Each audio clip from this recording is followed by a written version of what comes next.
po kada araw ang tinatayang naging lugig ng ekonomiya ng lungsod at ng lalawigan ng Iloilo. Kung susumahin, halos 4 na bilyong piso po ang nawala sa ating ekonomiya sa loob ng halos 4 na araw. Nabanggit nga po ng ating butihing Mayor Jerry Treñas kahapon sa Senado, na maraming mga Ilonggo ang piniling matulog sa plaza at gymnasium. At nalaman ko noong January 6, nung bumisita ako sa isang barangay, pinabuksan mismo ni Mayor Jerry Treñas ang sementeryo kasi mas maganda daw ang init ng hangin doon. So dahil sa naranasang init dulot ng malawakang blackout, paano na ang mga bata at matatanda? Paano na ang mga may sakit at mga nasa ICU kung biglang mawawala ang kanilang life support dahil sa kawalan ng kuryente? I fear that the power outage of this magnitude taking place for the second time in less than a year is a portent of things to come. I sincerely hope that I'm wrong, but this hearing might be able to provide a concrete answer to this. Patikim pa lang po ang itong pangalawang malawakang brownout sa problema sa Inaria sa Panay Island. Meron pa po bang susunod na malawak na aberya? Ano po ba ang mga pagbabago dapat nating ipatupad? Yan po ang ilan sa nais masagot ng mga Ilonggo sa pagdinig ngayong umaga. As a result of the region-wide blackouts disruption to our lives and the economy, the Ilonggo people would also like to know who is or are accountable, and more importantly, what fines or penalties can be imposed against these individuals or entities for their inefficiency, malfeasance, and malfeasance. The Ilonggo people would also like to know how this massive outage can be prevented from ever happening again. Section 2 of the Republic Act 9511 states that the 50-year franchise of the National Grid Corporation, or NGCP, is granted under the condition that it shall be subject to amendment, alteration, or repeal by Congress when the common good so requires. Mr. Chair, considering the power outage misery that we experience, we better take a serious look whether the franchise is being adhered or not. Mr. Chair and dear colleagues, nagpapasalamat po tayo ang mga Ilonggo sa pagpapatawag ng hearing na ito. With your help, we hope and pray that the rest of the year will be a happy and not a horrible 2024. Papasalamat din ako kay Yusek and Sharon Garin for providing us data, for helping us. And alam nyo kasi before na nangyari itong lockdown na ito, December 15, nag-usap kami dalawa because we fear na mangyayari ulit nung nangyari last April 2020. Nung New Year, nag-usap kami, wala pa siyang tulong. Ako din. Sabi natin, ito na. So now, she's there, not only Yusek, but also as a Ilonggo. So, Mr. Chair, salamat din kay Pangulong Marcos sa pagbigay ng atensyon sa bagay na ito at sa pag-utos na gawin ang lahat para hindi na po maulit ito. And madamog na salamat at may aga sa atin. Thank you, Honorable Baronda. Next to make his brief statement is Representative Francisco Kiko Benitez. Thank you very much, Mr. Chair. I'll keep mine very brief, only to say that this is the third hearing from the April 2023 incident that affected both Negros and Panay. It is dismaying to have had a second incident so quickly after the previous one. It indicates that in many ways, the slow wheels of legislation seems to move faster than the actions of our energy stakeholders in response to a certain urgency that has shown itself twice in the previous few months. Mag-iisang taon na ho na nangyari ang April 2023 brownouts at blackouts sa Negros at sa Panay.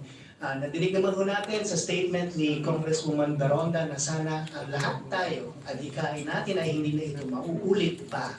So ang tanong po ay, gaya ng sinabi niya, sino or ano ang nangyari, who is culpable, who is liable, and what can be done to ensure that it doesn't happen again. In all those questions, there's probably more than one answer. Having said that, however, the issue of the franchise of NGCP that Congresswoman Baronda has brought up is partly because we look to the NGCP for system integrity and stability.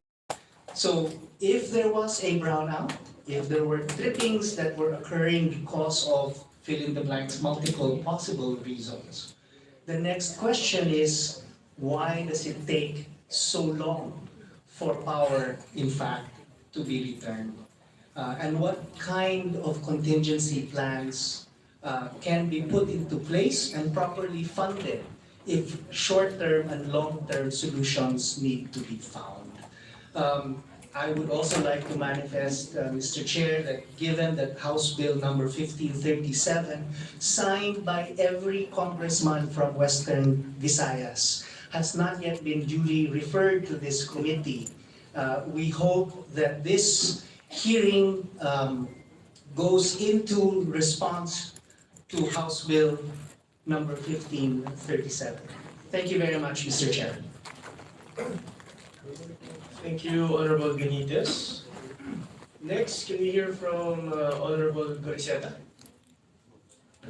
Thank you, Chairman, and good morning to all. Anyway, I'd just like to keep this short as possible. I agree with both Congressman Baronda and Congressman Benitez that this is the second time around. I was present during the hearing last August 2023, and there were promises made and there were timelines coming from the stakeholders that they promised to comply and to finish within the set date. But now here we are again for the second time around, and we lost billions of pesos. I've seen how our people from the Panay Island suffered. Many slept in the cemeteries. Daming nasira yung pinanalo sa raffle during the Christmas break. Yung binili nila during December sa mga bonuses nila. Lahat nasira. And people in the malls, parang evacuation center, nakaupo lang lahat. And nakikita mo talaga na kawawa sila. And lahat ng salary nila or part of their salary, hinahain at they are spending for paying their bills, electricity bills. So, sana naman bigyan na natin sila ng justice, no? Because I've seen here, wala talagang accountable eh. I've seen sa Senate, di pa ikot-ikot lang. Sobrang haba yung mga tanong. And all of you are correct. All of you are experts in this field when it comes to energy. So, sana naman after today, let's be humble enough, no? Let's empathize with those people who suffered a lot, no? And I hope this will be the last, no? Hindi na tayo magkita ulit. And there's no more third round, no? Because this is too much and this pains the Ilonggos. And hindi namin to deserve yung ganitong nangyari during last January 2 incident. So I will reserve my questions later, Chairman Velasco. So thank you and good morning to all. Thank you, Honorable Goriseta. But before we proceed, I'd just like to acknowledge the presence of Honorable Ana Milosa Tuazo. Proceeding, can we hear from Honorable Manuel for a brief statement? Can we hear from Honorable Dago? Thank you, Mr. Chair. For the interest of time, I will just focus on the interpretation later. Thank you. Thank you, Honorable Dago. How about Honorable De Jesus? Thank you, Mr. Chair. I'll reserve my questions later on since all the resource, our fellow colleagues, they already mentioned everything. Thank you very much. And last but not the least, Honorable Fernandez. Ako, Mr. Chair, pwede po ba mahaba? Brief lang pare, brief. Of course. Sorry, Honorable Defensor. Thank you, Chair. This is the second major blackout, and Iloilo being a premier city and province, we have lost billions in pesos and a significant risk to the healthcare system. Bilang isang Ilonggo, sawang-sawa na po kami makinig sa finger-pointing explanations ng mga energy stakeholders. Aside from NGCP and the generation companies, we also want to hear and see and find out from the government agencies, in particular the Energy Regulatory Commission, the DOE, and PEMCECO, if during the course of the year, during the course of your independent investigation, na kayo-kayo lang, meron na ba kayong na-issuehan ng notice of violation, na-imposa ng penalty?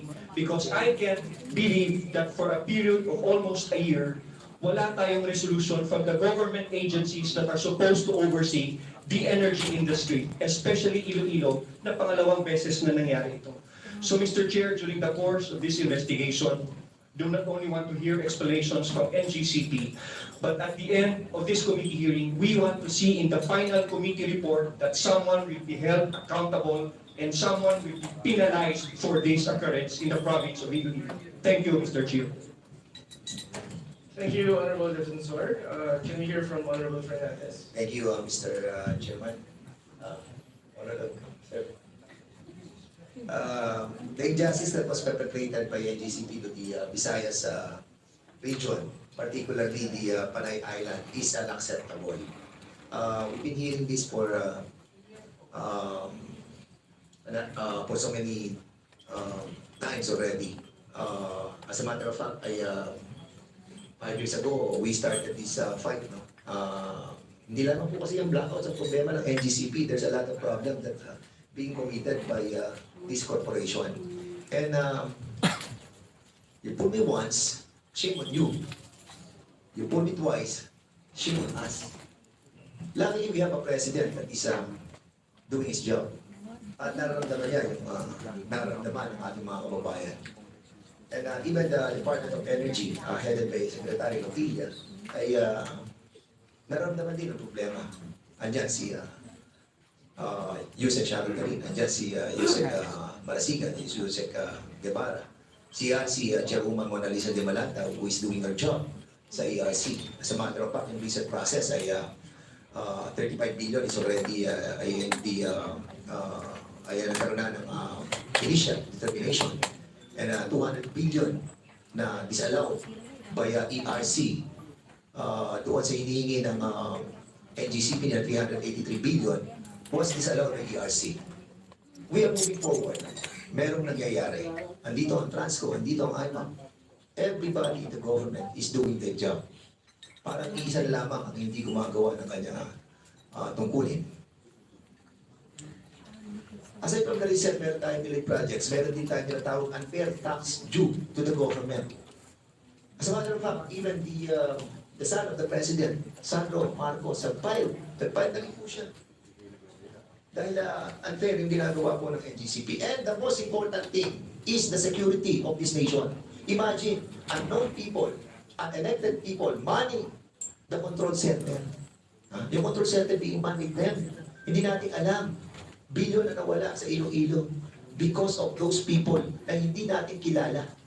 And that's the reason why we are here, para makilala at makita at mahubaran po natin sila. Mr. Chairman, I hope that we will do our share. And thankfully, andito po si Chairman Lord Velasco at spearheading this committee. At halinawa, sana nga, hindi lang tayo umabot ng ikatlong hearing. But I hope that with us, all of us sitting here, singing in one voice, we will achieve something. Maraming po salamat, Chairman, at mabuhay ka po. Thank you, Honorable Fernandez. Maybe hear from Honorable Castro. She has any brief statement. Yeah, thank you, Mr. Chair. So, thank you, Mr. Chair, na nagkakasalamat tayo dun sa panuhod ng ganitong meeting dahil talagang alam natin ang electricity is a public utility. And so, this is also a human rights na dapat na meron. So, So sa nangyari sa Iloilo at iba pang part ng Panay Island ay talagang ibinalik natin ang ating mga kababayan sa primitive era na hindi talaga nangyayari, na hindi talaga dapat mangyari. At nangyari na to once, twice is too much. So ayaw na natin ng third. So kailangan talagang, Mr. Chair, talagang ako sumasang-ayon ako sa sinabi ni Representative Defensor na talagang may managot. Hindi lang yung nagtuturuan, hindi natin i-excuse ang mga sektor na may kinalaman talaga sa pagpo-provide ng electricity. Dapat managot ang NGCP, ang mga ahensya na dapat na nangangalaga sa kuryente. Mananagot din yung mga distributor kasi dapat meron din silang ginawa para dito. So, lahat talaga kailangan nating busisigin, Mr. Chair. At dapat hindi na ito mangyari. Dahil natatakot tayo, Mr. Chair, na baka kung ganito yung kalakaran, baka mangyari ito sa Metro Manila and other parts of our country. Kaya kailangan ang ating magkakaroon tayo ng recommendation dito sa committee na ito na talaga kung yung hindi na mangyayari sa Iloilo, sa Panay Islands, at hindi mangyayari ito sa iba pang parte ng ating bansa, Mr. Chair. Thank you po. Thank you, Honorable Castro. Honorable Manuel, for a brief statement. Thank you, Mr. Chair. Mr. Chair, I commend this committee sa pag-initiate natin. Actually, yung pangalawang inquiry na po ito. And I feel strongly about this. Kasi Mr. Chair, umuwi ako sa amin. Sa Iloilo po ako nag-spend ng holiday season. Kaya personally po, naranasan ko yung 3 araw na brownout or blackout pa nga kung matatawag. Mr. Chair, sana maintindihan ng lahat ng involved sa ating energy sector na ang mga ganitong nangyayari, meron po itong iba't ibang epekto at lalo na syempre sa mga ordinaryo nating kababayan na walang privilege na magkaroon ng generator sa sariling bahay, walang halimbawa capacity para mag-hotel, para merong sapat na supply ng kuryente o yung kanilang araw-araw na pamumuhay. Mr. Chair, naranasan ko po 3 gabi na pinapaypayan ko yung sarili ko para lang hindi ako kagati ng lamok, Mr. Chair. Dahil ganun kalalang epekto. No? Isang araw pa nga lang imagine natin, lalo na ngayon na gusto natin, nasa modern world tayo, we rely on the internet, gumagamit tayo ng gadgets, sa iba't ibang mga ginagawa natin. Isang araw pa nga lang na blackout ang lalanan ng epekto. Paano pa yung 3 araw, Mr. Chair, na I believe yung mga accountable na mga entities ay hindi naranasan siguro yon o nasa mas magandang katayuan sa buhay. Kaya detach sila dun sa epekto kapag pumapalya at hindi maayos yung kanilang serbisyo. So we really hope na lumitaw na paano talaga yung ugat para hindi na to mangyari ulit because it's too much, Mr. Chair. Hindi lang sa akin, sa personal experience ko, pero sa marami pa talaga, hindi na sa Panay. Ayaw natin mangyari dito sa iba. Yun lang, Mr. Chair. Salamat. Maraming salamat, Honorable Manuel. Can we hear from Honorable Nava? Thank you very much, Mr. Chair, to all the guests and the resource persons. Good morning.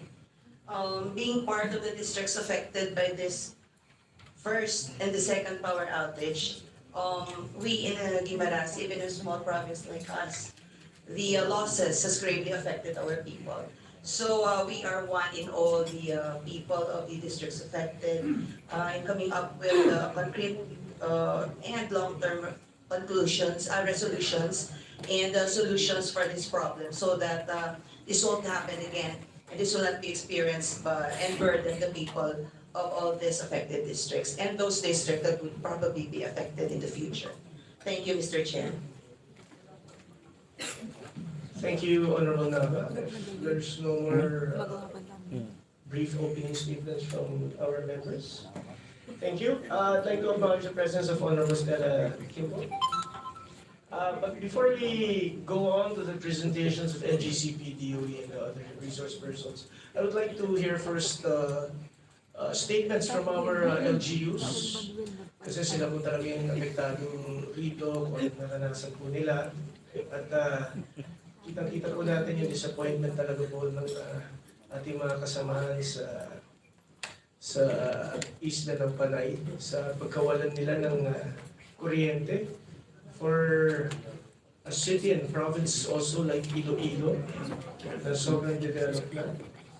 Hindi natin nakalain talaga na mangyayari. It happened once, it happened again. So, Guimaras also gets their power from Panay Island. So talagang, I really can't understand why this happened for a second time. So can we hear first from, unahin natin yung nakakabit sa Panay Island, kay Honorable Nava. Gov. Thank you very much, Honorable Chair, to the members of the committee, the honorable members of the committee as well. We and the members of the House present, we would like to first express our appreciation for the invitation, as well as to manifest our support for this initiative. We're not new to power interruptions actually. For the past year, we experienced not less than 60 hours of power interruptions, transmission base, whether it's scheduled or unscheduled. But to have blackout or power outages that had lingered for days, especially that it happened twice in 9 months, is definitely unprecedented, Mr. Chair. Certainly,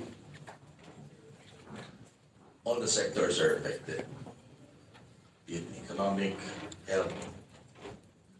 But to put it simply, it really affected significantly the general well-being of our constituency. I believe the government had put necessary safety nets or measures that could have prevented these incidents, be it infrastructure or policy. But I would like to put emphasis on the so-called swinging reserves, which form part or substantial part of the bill that the NGPC delivers to the distribution entities. On our part, it's the Guimaras Electric Cooperative. So this is, I'm talking about the ancillary support services, which is composed of regulating reserves, contingency reserves, and the dispatchable reserve. On our case, this represents more or less 50% of the bill that Guimaras is paying NGPC. And we all know that this is passed on to the consumers. So we are asking one, with all this bill that we are paying, why do we still experience these outages? Particularly the two outages that have been there for days. As well as we question the different sectors of the power industry compliant with the provisions of their franchises as to their duties, responsibilities, and commitments to government. Nevertheless, we're hopeful that through this process, we will unlock and find the necessary ways or remedies to provide a permanent solution to this recurring, persistent problem that haunts the region, Mr. Speaker. With us, our position papers, we will turn over eventually for the part of the provincial government. So thank you very much. Thank you, Honorable Nava from the province of Guimaras. We hear the Honorable Miraflores from the province of Aklan. Thank you, Honorable Chair. Good morning. First, on behalf of our province and of our people, thank you po sa Committee on Energy dito po sa House of Representatives for the prompt action of para ma-solve yung problema po namin sa Panay Island. To the honorable members, maraming salamat po. Our experience po medyo same, no? Sa lahat ng probinsya sa Region 6, especially sa Panay Island. But I would like to stress po na medyo kami sa Aklan, dahil siguro kami yung nasa dulo ng Panay Island. Medyo hindi kami priority, especially sa pagbigay ng power supply, especially in these times of crisis na kailangan din namin sa probinsya. Especially we have the island of Boracay na malaki yung economic activity and yung binibigay din na binabalik sa national government natin. So, January 3 pa kami na nung nangyari ito ng January 2, January 3, tumatawag na sa amin yung mga stakeholders in Boracay na hindi na nila kaya yung mga generators nila, hindi na kaya na ma-supply yung mga sarili nilang mga establishments. So we have to ask our local cooperative, that is the Aklan Electric Cooperative, and nagsulat kami to NGCP na mabigyan sana kami ng kahit konting supply lang para at least na mabigyan ng power na yung Boracay. And in the neighboring town especially, we also have a busy airport in the Caticlan International Airport. So, January 4 pa po na fully restore yung power sa Boracay pa lang yun. And yung isa po namin na-experience, especially sa NGCP, is wala po silang proper coordination po, especially to the local government. There's no communication po sa amin na na-establish on how, why, and when yung mga nangyari po sa blackout. So, especially for me, not the governor, maraming nagtatanong, maraming nagre-reklamo. So, we cannot properly address those issues, problems, dahil yung tanggapan po ng NGCP ay hindi po nagko-coordinate properly sa amin. So, first, yun po yung isa po na pwedeng magawa po ng NGCP, especially with our local government, na sana, and I hope na hindi na po mangyari. But in terms of emergency power crisis, I hope na makabigay po sila sa amin ng updates, no?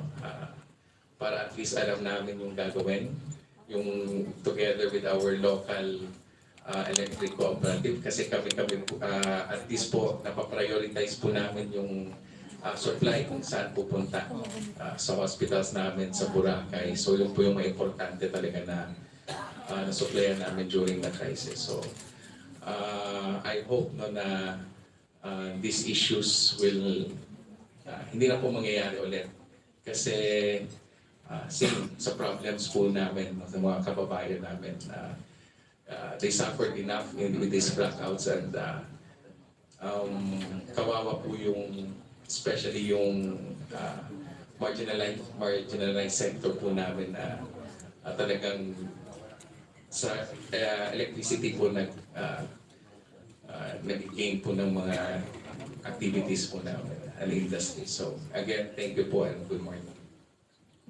Thank you, Honorable Mayor Flores from the province of Aklan.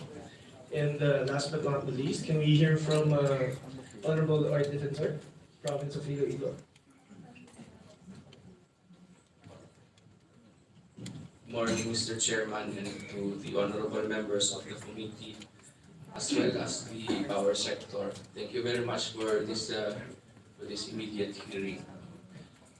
Iloilo, together with Region 6, we are here to plead for an immediate solution to the problem. It has happened before, last April of 2023. happened last week, and it will happen again. For Iloilo and the rest of Region 6, two things. We are here to plead for the perfection of the management of the national grid, its protocols, and their execution.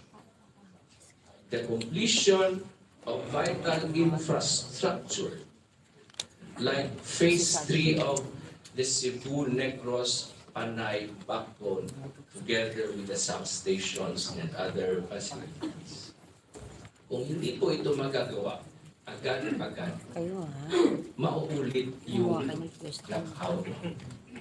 Because Mr. Chair, we all know that machines really fail. Machines really need maintenance and rest. Whether it is a microwave oven or a nuclear power plant. What is important is that the grid should be able to withstand the trips, the anomalies, and the disturbances, and will continue functioning. Physically and management-wise. Importante sa amin na may mananagot. Pero mas importante sa amin, yung agad-agarang solusyon. Time is of the essence.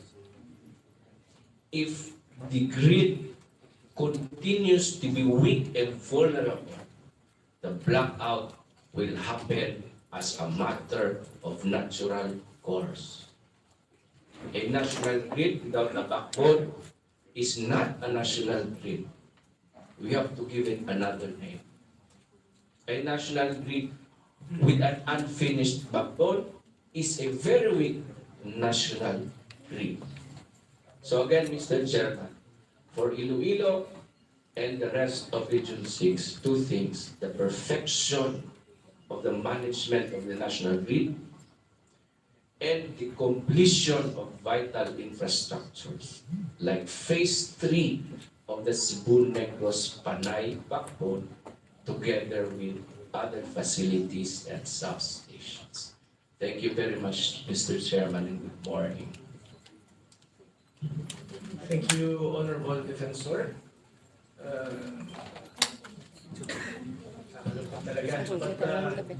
Definitely, this committee hearing, natin yung solution. There were recommendations made.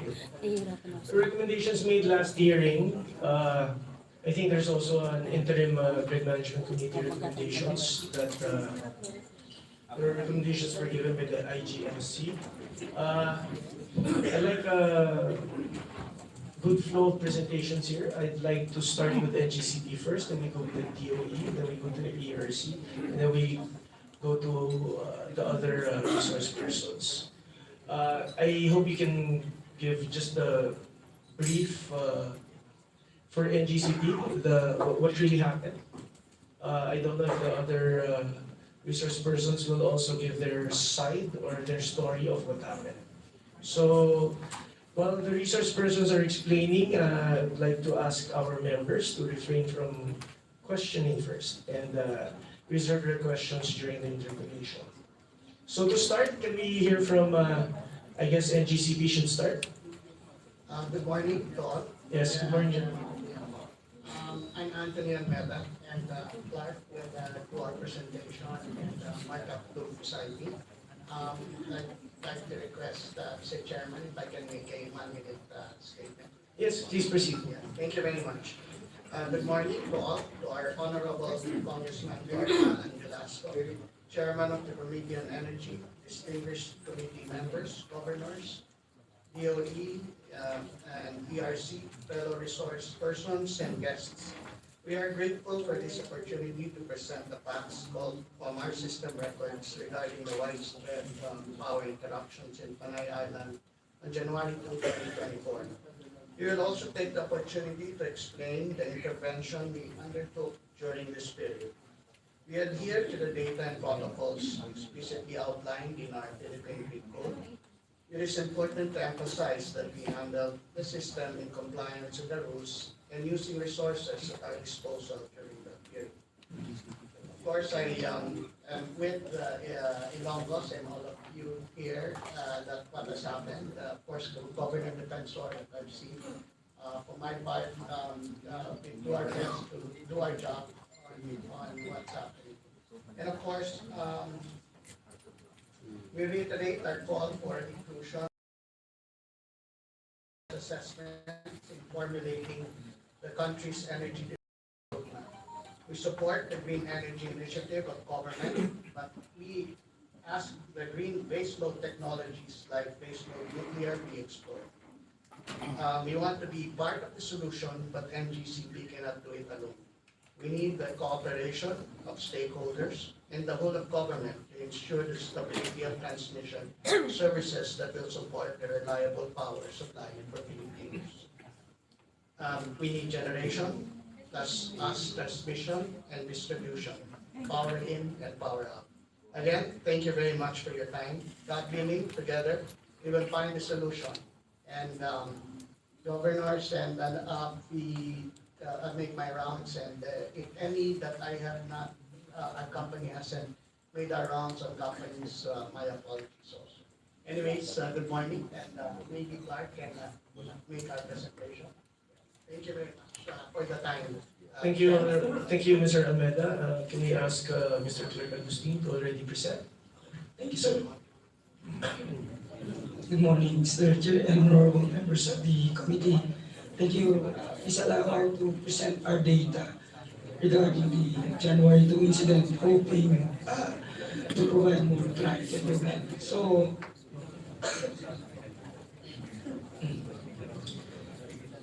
as a background po, for Panay, Panay grid has a unique configuration. So it is connected to the rest of the Visayas grid through Negros. We have a Panay Negros main presentation, please. On the second slide. Yes. Can we play the slides, please? Mr. Chairman, if I may, can we adjust the sound effect? Baka po kasi kawawa naman po yung nagpe-present, baka there are other people who can present. Are you sick? Do you have problem with your or Okay po. may problema ka sa sa Ngayon lang po, pero okay naman. kasi I'm okay to present, sir. no, I mean, with all due respect with him, Mr. Chairman, baka naman he's trying his best to explain, but you're having a hard time. We can allow siguro other people to explain it right. Baka kasi hindi mo kaya, and we are having a hard time also to understand what you are trying to deliver. But it is in the prerogative ni Chairman. Pero kung kaya mo, sige, go ahead.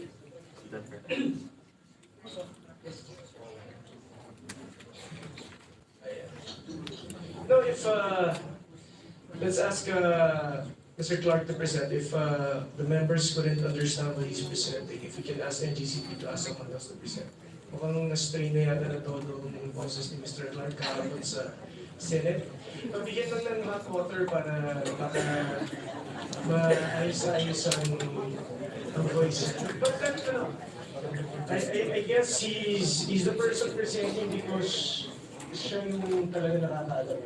So that's why, let's see na lang, if you can understand it, then we ask NGCP to ask. If I may, Mr. Chairman, is he the guy coming from the Visayas system operator? Ikaw ba yung sa SO sa Visayas? No, I'm from the National Systems Operations. So, Is he around in BSO niya? Is he around? VSO. Yes, yes po. Baka Ganito na Honorable Fernandez, if I'll try to check out later if any of you tells me that you can't understand what he's saying, then we'll ask someone else to present. Okay? no problem, Mr. Chairman. Thank you. Please proceed. Yes, sir. Moving on. So, yun nga po, Panay has a unique configuration. It is connected to the rest of the Visayas grid through the Negros Panay link. In terms of generation, installed capacity is around 670 megawatts, most of which come from the 4 big plants, the coal plants, PEDC 1, 2, and 3, with a capacity of 83 megawatts and 150, and PCPC at 135 megawatts. Around 70% come from the big plants. And the demand for Panay peaks with a range of 400 to 460 megawatts. So prior to the incident, the grid was in normal condition. Panay PEDC Unit 3, the 150 megawatts, is on maintenance outage. So our demand during that time at around 12 noon prior to the incident is around 403 megawatts. The generation is 361 megawatts only. So meaning the difference is coming from, is being supplied by our Negros Panay. So at 12:06 PEDC Unit 1, capacity is 83 megawatts, but during that time, it is loaded at 63 megawatts straight. Upon keeping, syempre, we will have some temporary excursions in system parameters, but will eventually recover almost instantaneously. So what happens, yung generation supply natin from 361, nabawasan almost 300 na lang. The difference will be coming from the increased flow for our Negros Panay.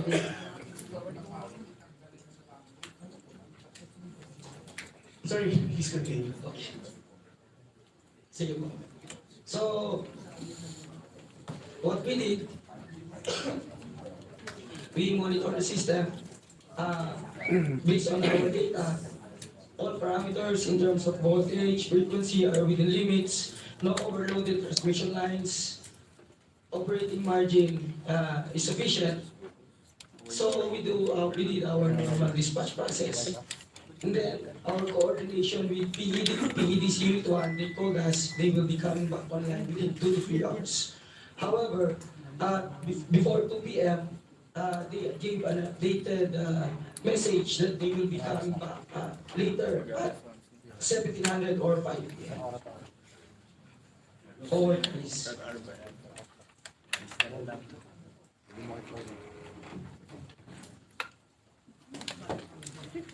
So this is the actual voltage profile at Panay from 12 noon to 14:19. So as we can see, the dash lines and the upper and lower are the upper and lower bounds for normal voltage. So the data shows that the voltage was within the limits. Not only the voltage, we have data on frequency and we have calculation that the operating margin during that time to show that the system was normal. However, at 14:19, forward please.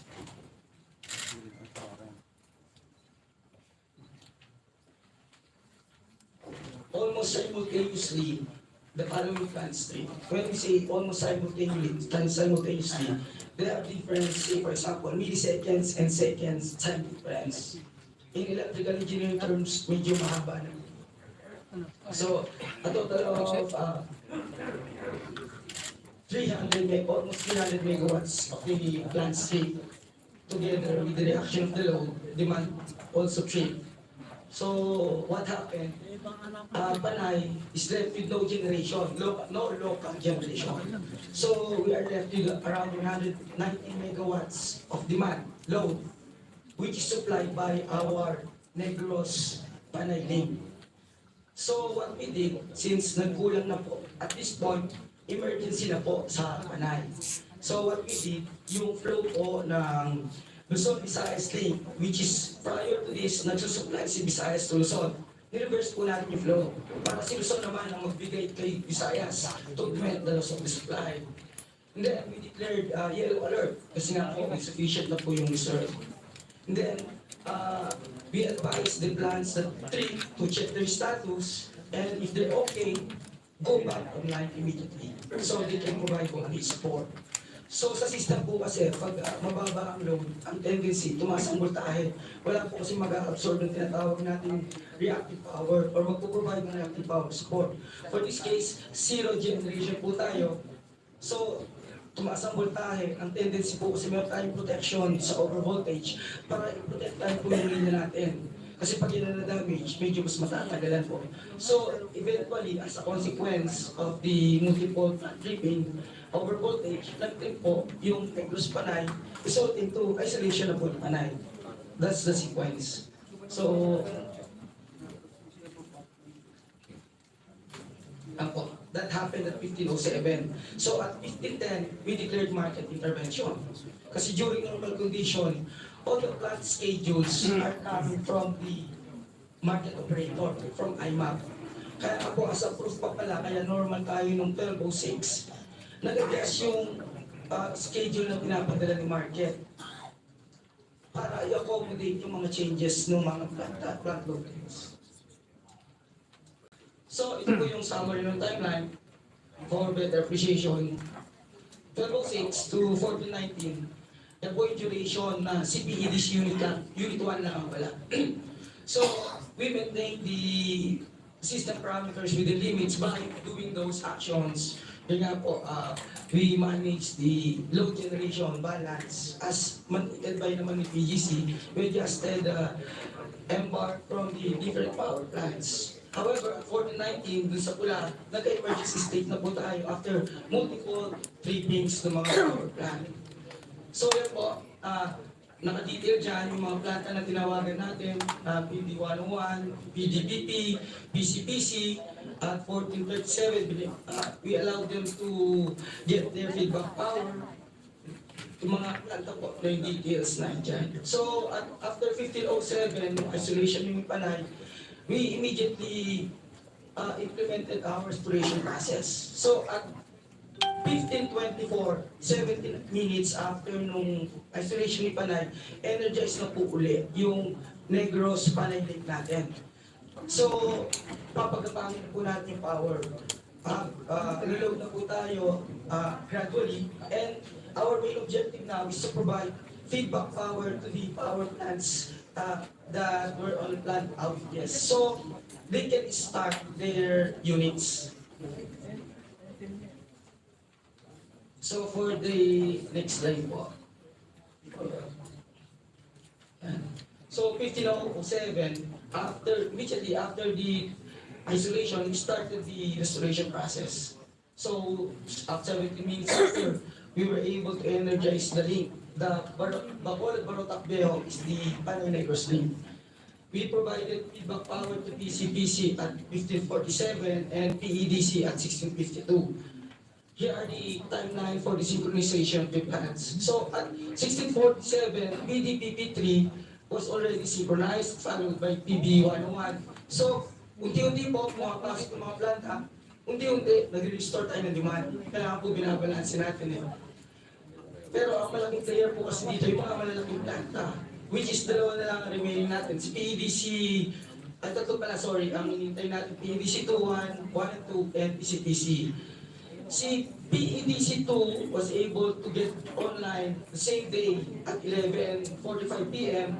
And then si PEDC, almost, mga 9 hours, si PEDC 1, January 3, the day after at 7:45 a.m.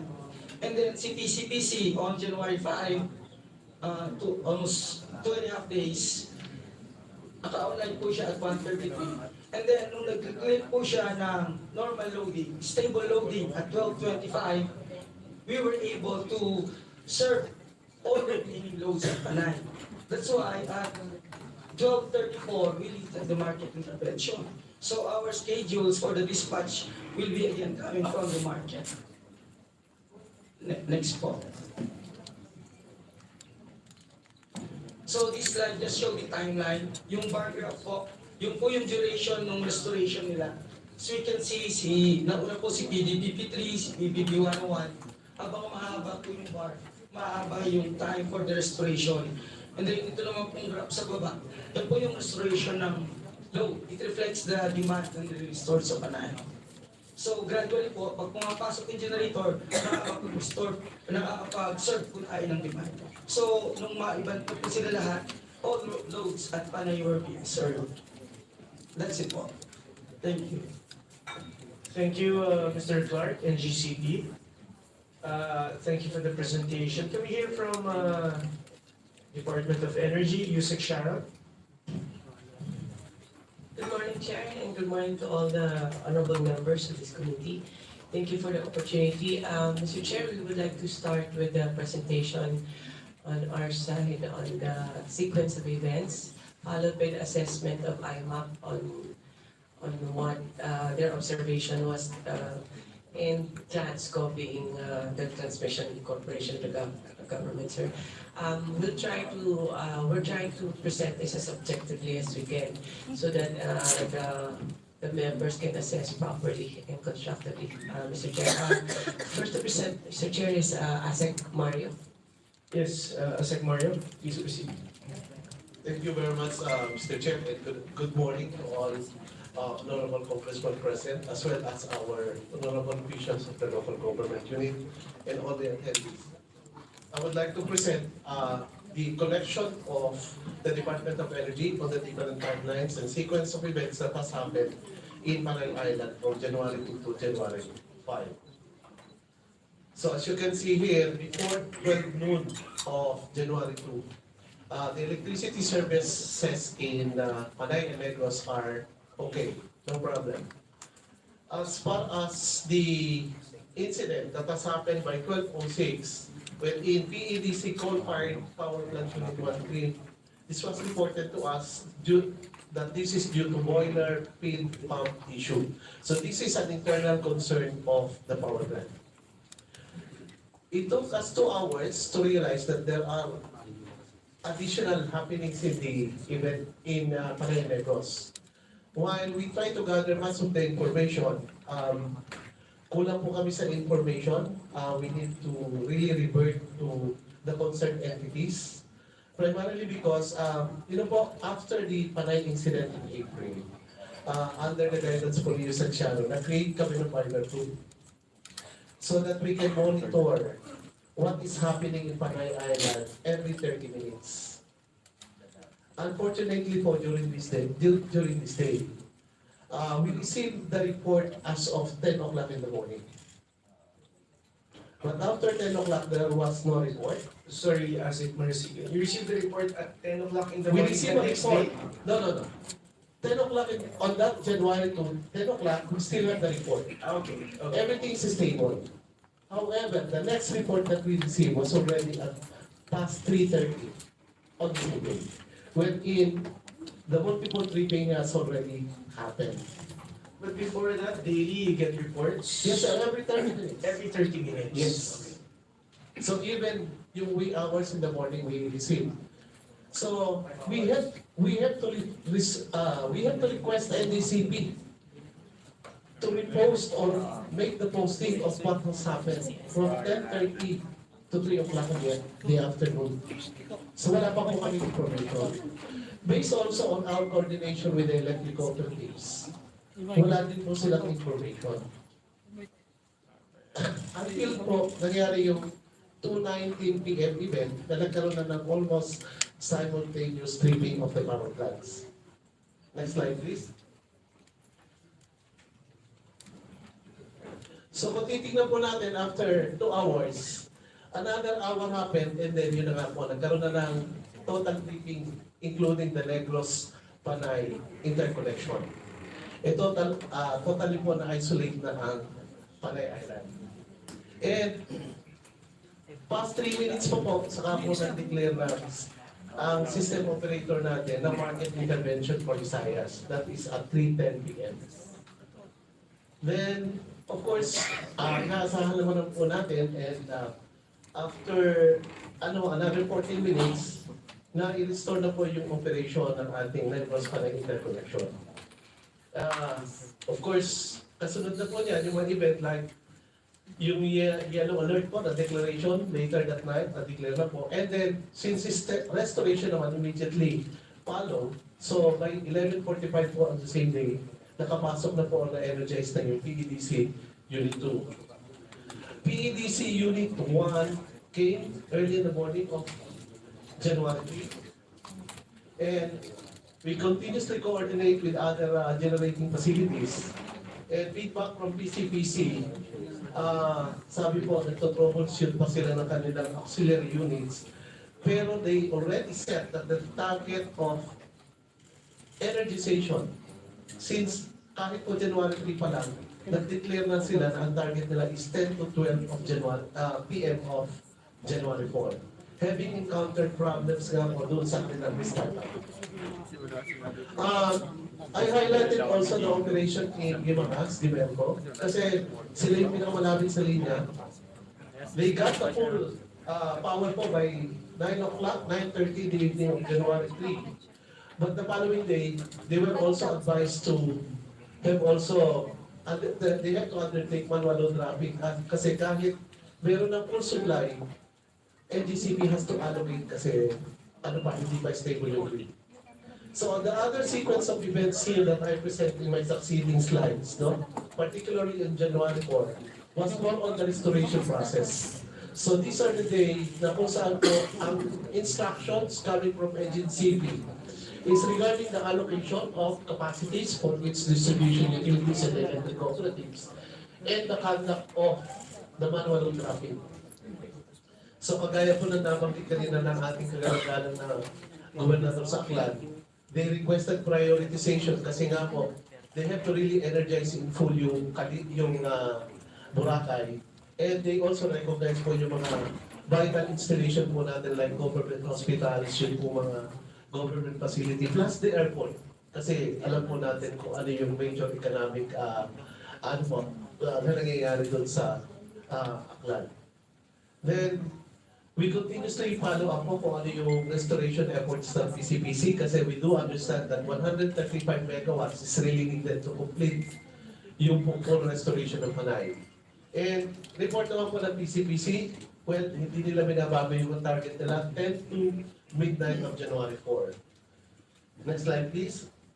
So, ito lang mo ang nag-highlight on January 5 na yung lahat nating mga electric cooperatives were advised to fully energize their system between 11:27 and 12:35 in the afternoon.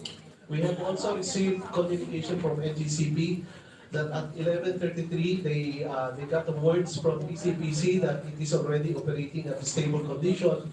So, na-lift na po yung system of ilang system operator natin yung market intervention. And na-reach po naman ng PCPC yung kanilang 135 megawatts full load at 12:49 in the afternoon of January 5. So yun po yung sequence of events na kinulate namin. We try to get as much as information as we can. But yung pong mga mas detalye na rest na po doon sa ating mga concerned entities. Maraming salamat po at magandang umaga. Thank you, Asik Marisigan. Yes, Yusik Shara. Can we hear from Attorney Nethercott from IMA? Thank you, Mr. Chairman. Thank you to the members. May I request, Mr. Chairman, that our CEO be recognized to make the technical presentation of the applicant. Thank you. Yes, but before that, may I acknowledge the presence of Honorable Matiba. Can you please introduce yourself and start with the presentation? Yes, Your Honors, I'm Robin Descanso, the Chief Operating Officer. Please proceed.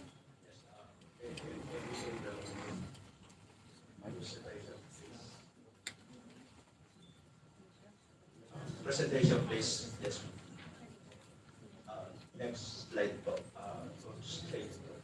Okay, shown in the monitor, sir, is the map of Visayas, particularly showing the interconnection. So as you can see on the left side, nasa dulo po si Panay sa interconnection. So in terms of kung meron mga available surplus system, nasa dulo si Panay. So kakainin po ng ibang grid islands ang surplus bago makarating kay Panay. So pangalawa po is kailangan malakas yung interconnection, no? Na interconnecting Panay from the rest of Visayas. So it's also very important to note na with that condition po, kailangan may enough local generation from Panay to support the requirement ng Panay. Next slide, please. Next slide, please.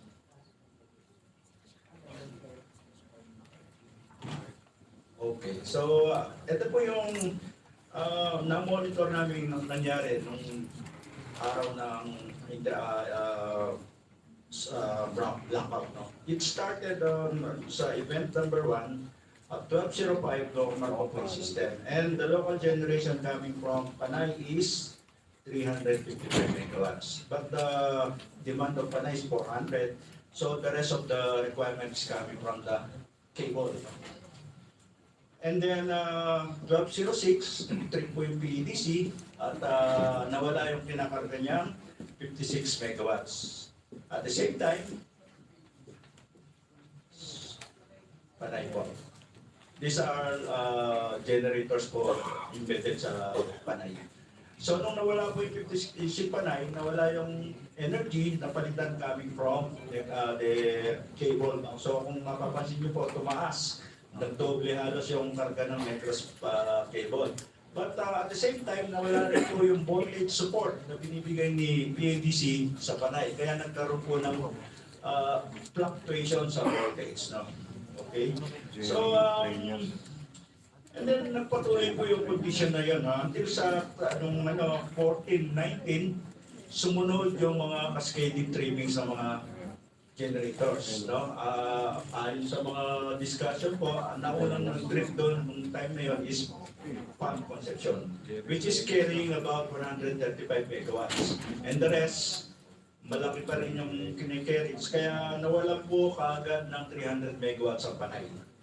Nagsunuran pong bumagsak ng mga feeders ng mga distribution utilities and yun po yung nag-cause ng partial blackout. And then approximately about 30 minutes, no? Nawala na po tuluyan yung kable. So na-isolate na si Panay at yun na po yung blackout. Okay? So going back to sa event number 4, before the tripping ng mga sunod-sunod na planta. No? So it appears na may problema po yung system. No? And that 2-hour window from the first tripping ni PDC hanggang doon sa successive tripping ng mga several plants, meron po tayong 2-hour window na very crucial ang decision ni SO to ensure that the system will maintain stability and withstand the following contingency event, including loss of one generator. So dapat po yun yung palaging ginugwardya ng system operator. At of course, mga posibleng nag-triggers po ng successive tripping yan is frequency issue, voltage issue, and loss of replacement power po. Yung lang po yung presentation namin. Maraming salamat po. Thank you, Engineer Descanso. Wait, Yusek Sharon. No one's disputing naman na sequencing yung mga timelines natin ng events. Everyone's, all the same, no? DOE, NGC, pare-parehas lang naman eh. Yes, Yusek Sharon. Next to present would be Transco because I'm was explaining about what should have a system operator. Yeah. And Transco used to be our system operator, now it's been given to NGCP. So Transco, please. Yes, Engineer Linus, please. Thank you, Mr. Chair, good morning, and the rest of the members of the Congress present here and other resource persons. So in the interest of time, I will not go through my presentation anymore, but deal with the critical responsibilities of the NGCP as the system operator and the transmission network provider. And related to the incident, the major responsibilities as system operator would be one, to ensure that load generation balance is maintained at all times. Second, as mentioned earlier, ensure that grid voltage is maintained within normal limits. Then we have also this requirement from the grid code that the system operator should implement necessary actions during emergency conditions to maintain the integrity of the system and prevent system collapse. And in alert and emergency states, MLP can be allowed to avoid imminent voltage collapse leading to a system blackout. Also, we'd like to add that on the first tripping incident, likewise provided in the grid code, the system operator was not able to provide a significant incident report. Moreover, the NGCP as a transmission network provider as defined in the Philippine Grid Code shall execute instructions of the system operator to ensure power quality in the grid. Likewise, they should provide all grid equipment and facilities. And as such, we have identified several transmission projects that should have this been completed and implemented, the Panay blackouts could have been avoided. I would like to add further, Mr. Chair, that although this is just an observation and not in the grid code, that according to the system blackout simulation drill, black start restoration drill, last March 22, in the table exercise, the system operator could restore power within 2 hours and 3 minutes. However, this did not happen during this episode. I will be more than willing to discuss other details as provided in the Philippine report should the members of Congress thank you. Thank you, Engineer Davis. So, no other presenters from Department of Energy? ERC? Yes. Can we hear from ERC? Chairperson Limananda? Yes. Yes, Your Honor. Good morning to all the members of the committee, and thank you again for this opportunity to share our updates from the Energy Regulatory Commission. If you can share the slides, please. So as you all know, we are conducting an investigation on this incident, similar to the exercise that we did after the April incident. Your Honor, we constituted the Interim Grid Management Committee so that there will be a technical team. So this is not a group of people that you can contest their technical capability. So they were the ones who studied the April incident. They're continuing their service to us with studying this incident. So what I will share with you, next slide please. Please go to slide 3. As we all know, the sequence of events is no longer, I think it's no longer disputed. But what we add here maybe are the reasons for the outages as reported to us, first by the GenCos, because they are required under the ERC rules to report within certain time frame. First by SMS within 3 hours, and then within 48 hours by email or written communication. So based on our records, they were able to provide the reports within a few minutes of each of the outages. And you will see here that they have indicated we put value to these reports because these are almost instantaneous reports. These are fresh, not clouded yet by any defensive moves or similar actions, so to speak. But we put premium to that. So if we skip to slide 6, there are also reports that we get from NGCP, which are called the confidential daily operating reports or outage reports. There's a significant incident report that we also get. Then based on NGCP's version, these are the timestamps of the reports that we got from NGCP. In the next slide, you will see the reporting. If we go to slide 8, next slide, these are the rules that govern the GenCos and what they should report. In this slide, let's stay here. This is the reporting obligation of NGCP. For significant incidents, they should report to us by SMS within 15 minutes and within an hour for the written reports, and then 2 weeks supposedly for the full written report of not only the occurrence of the incident but what they did during the course of that incident. Sorry, ma'am, what is significant? Significant incident is defined. How do you classify? Apo, it's a specific term as defined in the grid code, Yeah. including the loss of a large generating unit is considered a significant incident. How do you determine if the unit's large generating? Apo, defined din po under the Grid grid code. code, which is how many percent? In Visayas, it's not percentage, sir, it's based on the capacity. So in Visayas, anything above 5 megawatts is already considered a large generator. And that goes within significant. Tama po. Please repeat. So, if you note, for the outage of the PEDC unit, the first PEDC unit that went out at 12 noon, we did not receive a significant incident report. The first report that we got was already following the cascading at 2 p.m.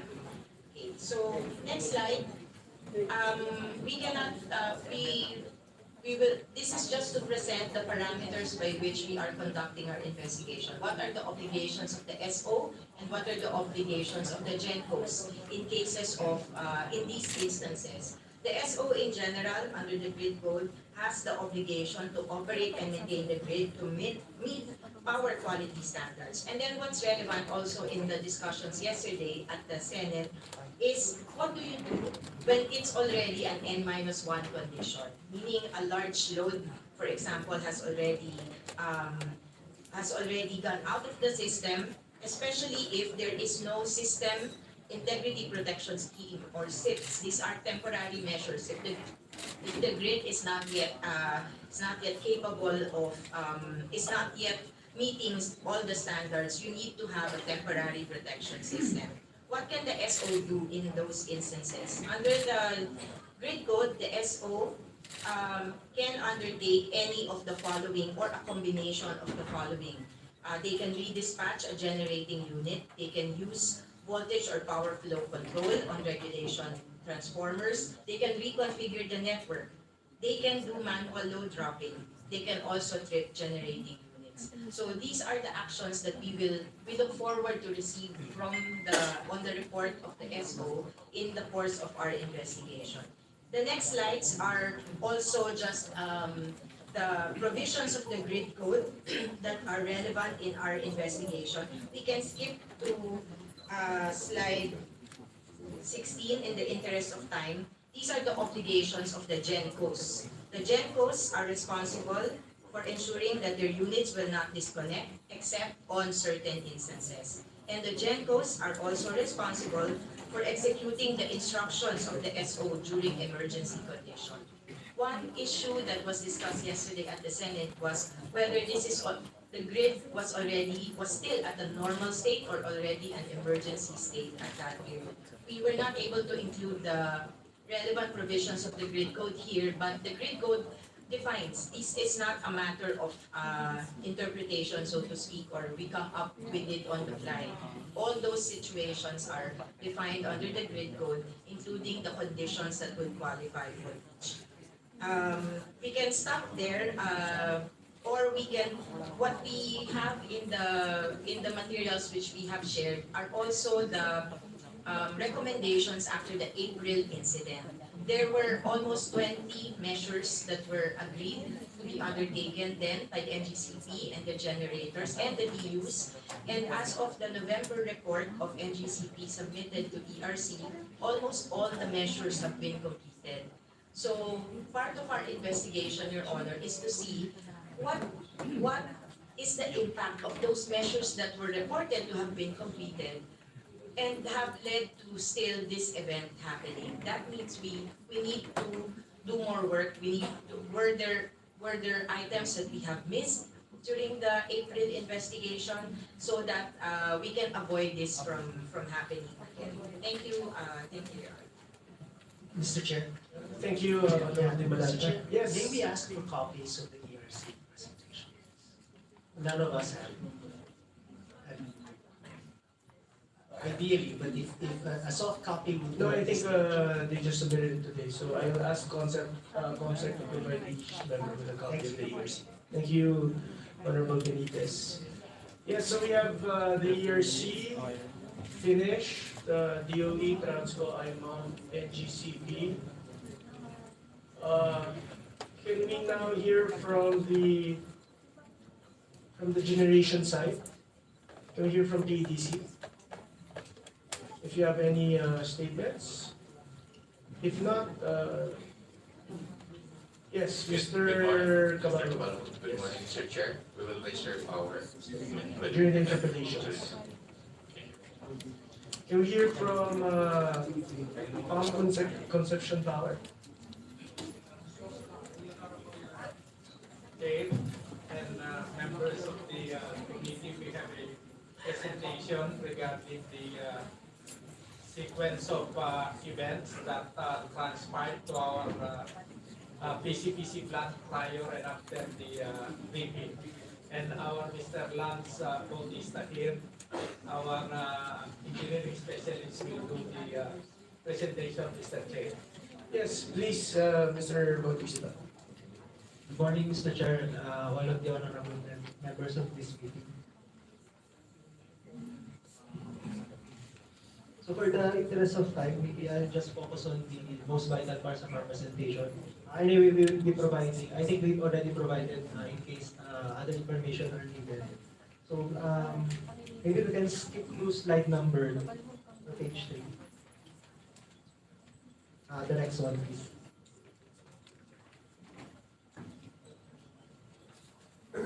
Next slide. Okay, thank you. So I'm not just sure if you can see all of the trending lines, but let me guide.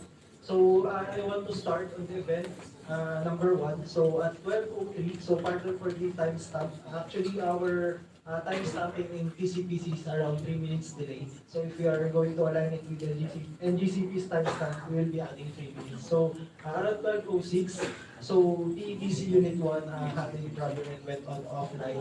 And then as we can see on the graph, with the reaction of our unit to support the grid stability, we are actually producing what we call MVARs. Or this is what support the stability of the grid voltage. So as you can see, upon offline of unit, PEDC unit number 1, we already supplied MVAR, as can be seen on the pink line during that time. And also additionally, we were instructed by the system operator that time to, I think this is what they call the manual intervention, I believe. So we were increasing actually manually also the MVAR supply to the grid. So we are actually helping more to be able to stabilize the grid. So nakikita naman po yung sa grid voltage. So although meron kaming nakitang slight drop to the grid voltage, it was somehow stable or hindi siya ganun ka-fluctuation. Mainly because of the production of our plants and MVAR. So yung nakafocus po dun sa rectangular area, this is actually the 2-hour time frame.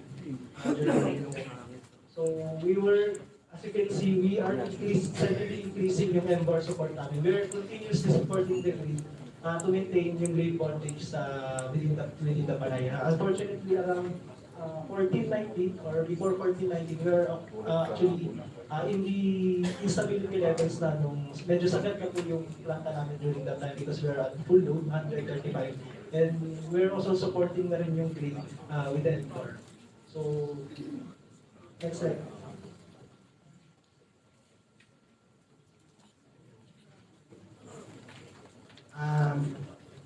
Maybe we can skip to slide number 8.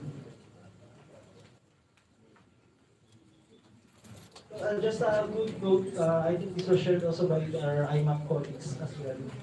Meron po talagang difference na ng margin or margin na tinatawag natin sa supply and demand. Although maybe NGCP team can explain further if this is on the normal range. But yun din yung medyo na naging observations namin sa site namin. So if you can skip on slide number 8.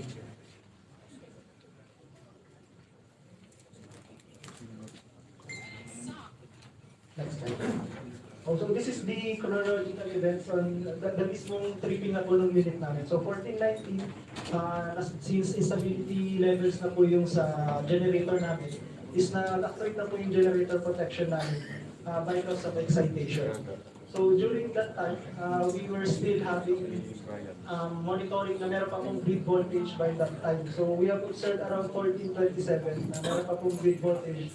However, yung fluctuation niya is nasa 84 or around that level na really is a low value na for the plant. So around 14:45, when the team was actually monitoring na medyo nag-increase na yung voltage to the near the normal levels, we immediately started yung mga auxiliaries namin. Mainly to provide yung cooling system for our equipment since maybe we can discuss later yung limitations nung sa planta namin. So we really wanted to restart yung cooling system namin for that what we call turning gear. And then at 15:01, so we are starting the auxiliaries as we mentioned. Meron na ulit po kami na-detect na voltage fluctuations at 15:06. And then the succeeding events po yung nabanggit kanina as mentioned yung total blackout na po ng Panay. So ma'am, can you skip to slide number 10? So at 15:08, doon ako nagkaroon ng grid total blackout. So again, yung mga newly started auxiliaries namin na supposed to be is, yun sana yung magpapaready sa amin ng unit namin is nag-trip ulit lahat. So nag-advise po yung local na NGCP substation sa amin at 15:09 na isara na po yung circuit breaker namin sa side ng planta namin. Indication na wala po talagang feedback power or lock start capability yung unit namin at that time. So we can start any equipment during that time frame. So almost 40 minutes after, so 15:47, doon na po nag-advise yung substation ng NGCP. We get issue since meron na po silang naibibigay na feedback power. So immediately, ilang minutes lang po. Although still observe slight fluctuations pa rin. Actually, yung normals natin na 137, kasi gumagalaw pa rin siya during our monitoring sa plant side. So immediately around 1600 or 4 o'clock in the afternoon, we again restarted or we attempted to start yung auxiliaries namin. Again, giving priority dun sa cooling system yung planta namin. And then at 16:32, unfortunately, maybe we can discuss later na lang yung limitations, is talagang nagkaroon na po ng problem yung isang auxiliaries namin na tinatawag na turning gear. Yun din po yung na-report namin sa ibang energy stakeholders na nagkaroon na po ng disengagement or deflection dun sa turbine shaft na tinatawag namin. Where hindi na namin siya mapaikot normally. Usually kasi dapat pagka nagsha-shaft down yung plant, usually thermal plants na may turbine is talagang dapat na maintain yung slow rotation niya with cooling water. Unfortunately, that time, since medyo matagal kami nahulan ng cooling water, then nagkaroon ka ng blackout during 15:08, is doon na po nagkaroon ng problema yung turning gear na tinatawag namin. So hindi naman din po namin pwedeng pilitin na ka-equipment kasi it might result to permanent damage na mas mahirap pong ma-recover from our side. So instead, yung usual na experience namin is we need to cool down the turbine 2 to 3 days before we can restart yung restoration ng facility namin. So actually at 7:52, meron ulit kami na-monitor na grid voltage fluctuations. So again, yung auxiliaries namin is nag-trip ulit. So back to zero ulit kami during that time. So next slide. So for the restoration timeline, the following day, January 3, when meron naman ng feedback power during that time, as mentioned na rin ng ibang stakeholders natin. So we continued yung preparations namin sa plant. So from January 3 to January 4, we conducted yung mga conditioning ng aming mga parameters like water, oil, na usually nadi-disturb siya pag medyo matagal yung offline ng unit namin. So by January 4, around 5:09, we started firing our boiler for pressurization. And then the following day, as mentioned po kanina, 1:21 in the early morning, is nakapag-start na kami ng turbine namin, then followed by synchronizing in the grid at 1:33 in the morning. And then, cold bomb, yes po, cold bomb. And then eventually, may minimum load na power na 50 megawatts at 5:18 in the morning. And then we were able to reach a full load at 12:49 in the afternoon. So, yun lang po. Thank you.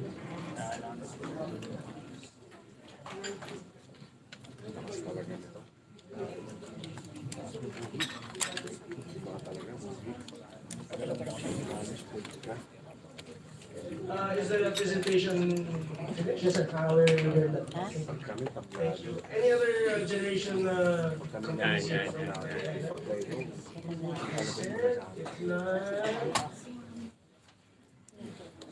Okay, let's proceed with the ECs. If any of the ECs would want to give a short statement, a brief statement. Yes, Attorney James Balsomo. And good morning, Honorable Chair and honorable members of the House of Representatives. Our narrative report has already been consolidated in the report of the DOE, but on the part of the ISIS, may we add for the record, Honorable Chair, that the shutdown of the Panay grid for the past 1 year happened not only twice, Mr. Chair, but thrice. First, in February of 2023, the cause is undetermined. It lasted only for 8 hours, so less than a day. The power was restored. Sorry, Attorney Balsomo, you're saying that in February there was a there was an incident already? Yes. The Panay grid shut down totally in February 2023, Mr. Chair. That was the first. The second was April 27 to 29, the second, 2023. And the third is last January 2 to 5 this year, Mr. Chair. So there were 3 massive shutdown in the Panay grid within the period of 1 year from today. That is to make the record straight.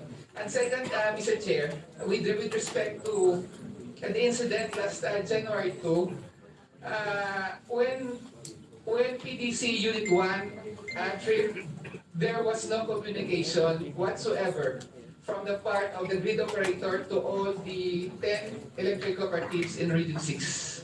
There was no demand control imminent warning that we have to reduce our demand within the minutes prescribed in the grid code. There was no instruction to implement manual load dropping, and there was no automatic load dropping by the system.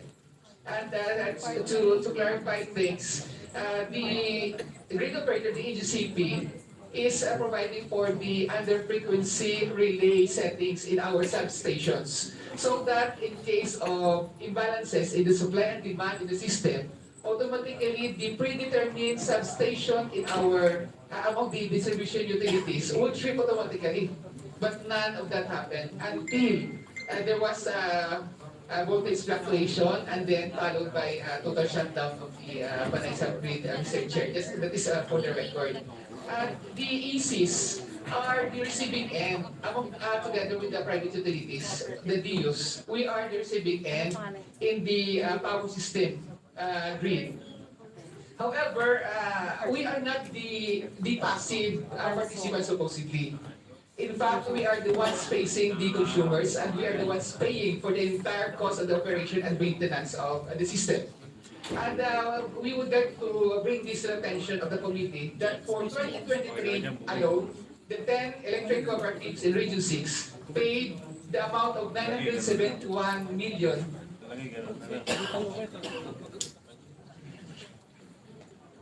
421,608 and 28 centavos for ancillary services. These payments, these ancillary services are being paid by our consumers, whether utilized or unutilized. The purpose of ancillary services is to secure the integrity and security of the grid for any contingencies like this. But if the grid code has been followed, Mr. Chair, first, the grid should not have collapsed. And second, the restoration part, given that the grid has already collapsed, the restoration process would not last for 4 days.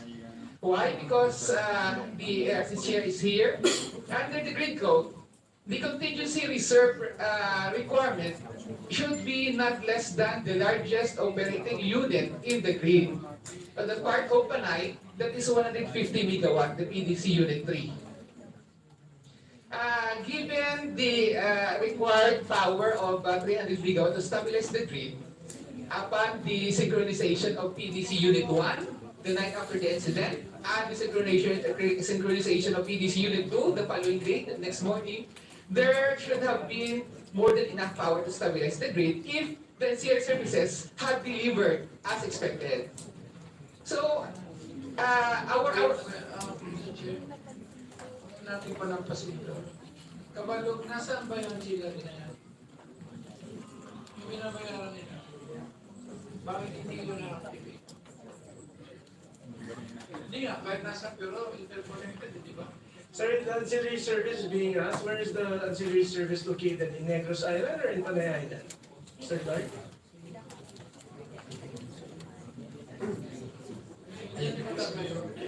Pag kasi po sa ancillary services, yung ancillary service is wide, hindi po tayo per subgrade. O yes, ako. So nagsisingil tayo para sa wala? Hindi, yun ang ibig sabihin na sinabi mo eh. During that time po, nung mag-trip si PEDC, ancillary... Ito on record ha. 60 megawatts stated, Terma Visayas, 226, UPSI Toledo, both in Cebu and one in Leyte.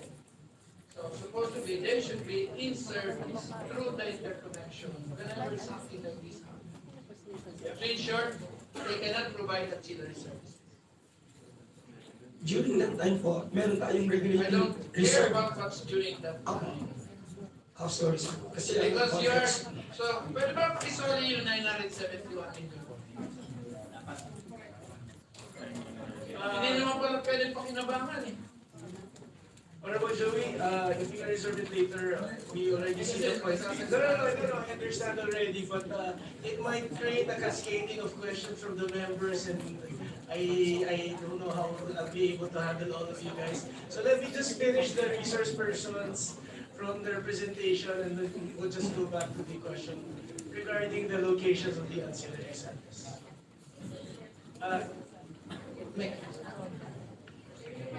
This will be the last. Yes, Mr. Chair, because this is relevant to sa pinakolek na ancillary services. Meron po kami sa bill namin na transmission charges. So, ang mabot na yun ang bill. Saan na pupunta ang pera? Saan na nakadeposito? Anong ginawa ni RCC to make sure na yung pera na yun may kasusunod? So, gusto natin malaman magkano how much every month. Kasi sa bill namin, every time nagbabayad kami, kasama yung transmission. So, sigurado doon na nasa capex na lang kung saan doon. Thank you, Honorable Baranda. So if the GM of Gileco is finished already with his statement and presentation.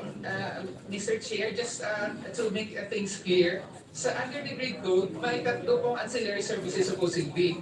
Na, di ba, we have the regulating reserve, we have the loaded reserve, we have the dispatching reserve. All these are intended to ensure the integrity and security of the grid, so walang collapse na mangyayari supposedly. And in case of restoration, the power would be restored in the shortest time possible. Hindi mag-last for 4 days. Kasi kami ang we are facing the direct accountability sa aming consumers on behalf ng entire power industry. And Mr. Chair, we would like to bring to the attention, of course, of the committee. Sa part kasi ng electric cooperative, we are non-profit sa Bispopos. So yung revenue loss namin, we have no means of recovering the same on behalf of the consumers. No, none. And the transmission cost, may sa sinabi ni Congresswoman Barunda, correct me later if I'm wrong, this is demand side. Ibig sabihin, kahit na mag-shutdown ka ng isang buwan, we'll still be paying for this. That's the burden of our consumers. And yung sa amin na kasi, Mr. Chair, we have conducted series of meetings with the NGCP demanding for transparency sa information, which is actually required under the grid code. That they should establish a system of communication between the operator and the user. Sa lahat ng aspect ng operation ko sa load and demand, and then sa lahat ng nangyayari, but as things now stand, ma-inform na kami, sir, after the fact na. So walang communication na nangyayari. And after following our technical meeting, last May, following the last April 2023 incident, we wanted to find out the root cause of the problem. Why is it that there is a simultaneous tripping? That is not the cause of the collapse of the grid. There is an underlying, there is a systemic problem underlying. Kasi theoretically, hindi magkaroon ng simultaneous tripping lahat ng mga generators natin. So we demanded the data from them, which is not shared of course, publicly. But during the technical meeting, we demanded the technical data, and we of course made our own analysis and advanced our analysis on this. To be honest and frank, Mr. Chair, sabi na nga namin, yung mga engineers ninyo, they may have master's engineering, yung mga engineers din ng Mandiyos, ganun din. So, being indispensable partners, why don't you share the information with us? For all you know, we might be able to identify the underlying problem and propose solutions. And we ask them, with respect to the increase particularly on this problem, there is the so-called oscillation, as I showed, so-called fluctuation, ganon.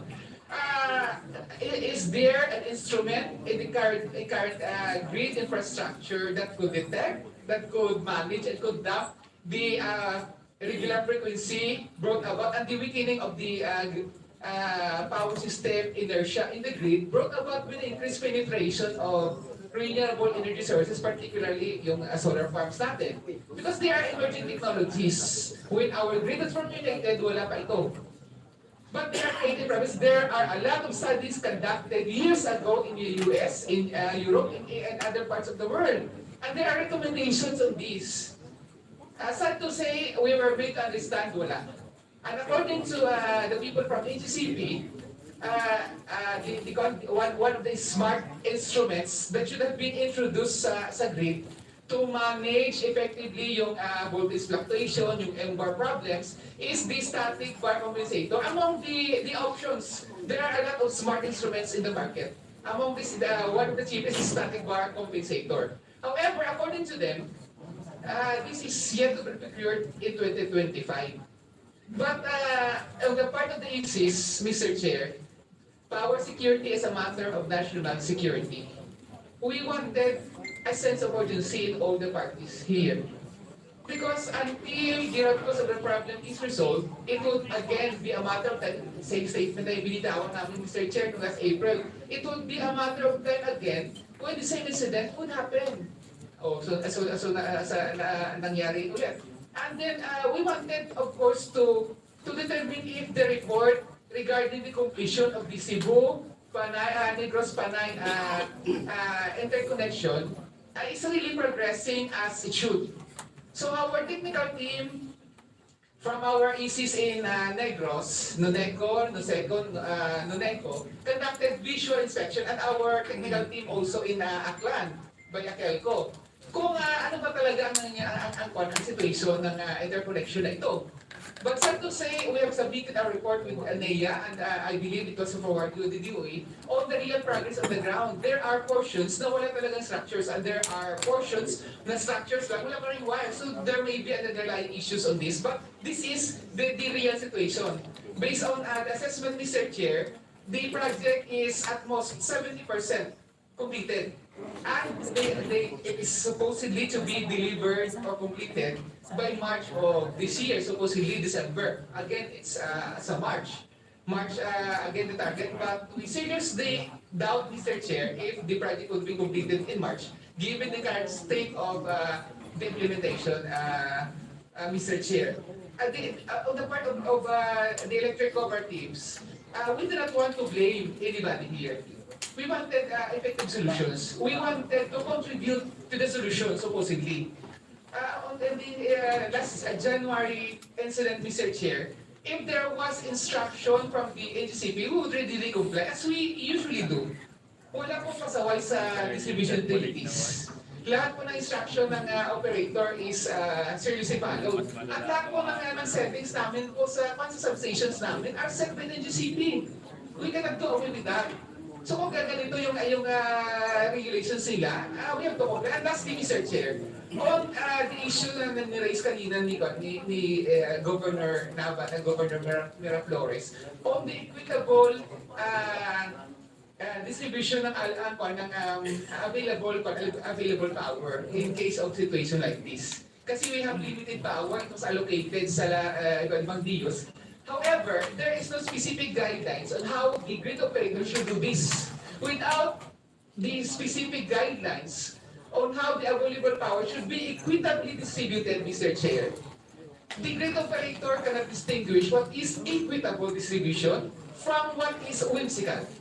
That's why nagreklamo ibang DIO kami, on the part of Electo 3, we maintain at the 30% level for several days. So, ibang DO, matataas. So, we are not complaining on an unfair. No. What we are asking is that there should be equitable distribution. May mga priorities tayo, hindi naman lahat dapat equal. Tama talaga sinabi ni Governor Mar Flores, yung Boracay, sa center of economic activity should be given priority. Given. But there must be specific guidelines to govern situations like this. And we want that the grid code requirements, Mr. Chair, should be followed by all parties because following the grid code, this situation would have not lasted for 4 days. Mr. Chair, because sa aming part, kami yung lahat ng sisi sa amin eh. But okay, that's the curse we have to face. Kami ay lahat ng reklamo sa amin, and we will bear all the financial burden after the incident, Mr. Chair. Thank you, Mr. Chair. Thank you, Attorney Balsomo. You touched on a lot of issues that I think could help our regulator and the DOE. Any other electric cooperative would want to give a statement? Yes, Philreca. Ms. Santos? Thank you, Mr. Chair. So I will just make this brief. I think Attorney Balsomo has already discussed several concerns of the electric cooperatives. But for Philreca, we really strongly support the collective purpose of the resolutions. As mentioned, from 2023, there has already been 2 grid disturbances. And just for this January, another incident occurred. So these are the same electric cooperatives that have been affected, and the same member consumer owners. So I think, I don't know if they will be providing the data, but for January alone, 800,000 member consumer owners who have been affected. So for us, for electric cooperatives, I think they have already done all that they can do. They have conducted the additional power interruptions to avoid a total system collapse. They have, as mentioned, ang ECs po talaga ang sumasalo lahat ng complaints and iron ng member consumer owners, and which we understand. And I think they have also provided the necessary updates and the information, like updates po, to their member consumer owners. So for Philreca, we have submitted our recommendations, but we would just like to emphasize the following. One is yung fast tracking ng CNT project. Another is strengthening po yung ating regulatory oversight, and if possible, reinforce yung accountability and penalties. And finally, maybe we could also consider the amendments po sa ating Philippine we would also like to, again, going back, so as mentioned, total revenue loss po ng electric cooperatives for the whole power interruption is 92,529,551. So for electric cooperatives alone lang po yun, hindi pa kasama yung for the economic effect po doon sa buong Panay Island. So again, Mr. Chair, we submitted our position papers relative to this matter, and we look forward to the positive outcome for this question. Thank you. Yes, I think, Mr. Chair, if I may, Honorable Benitez. Ma'am Santos, you were suggesting a review and amendment of, I missed what you said. For ERC po, yung grid code. Yung grid code. Do you have specific amendments that you would like to submit to the committee? Yes, we will submit our position paper relative to this na lang po, Mr. Chair. Great, thank you. Also, we have present today is just like to acknowledge the presence of Honorable Carlito S. Marquez and Honorable Mayor Treñas. I think Honorable Marquez has a brief statement. Honorable Marquez.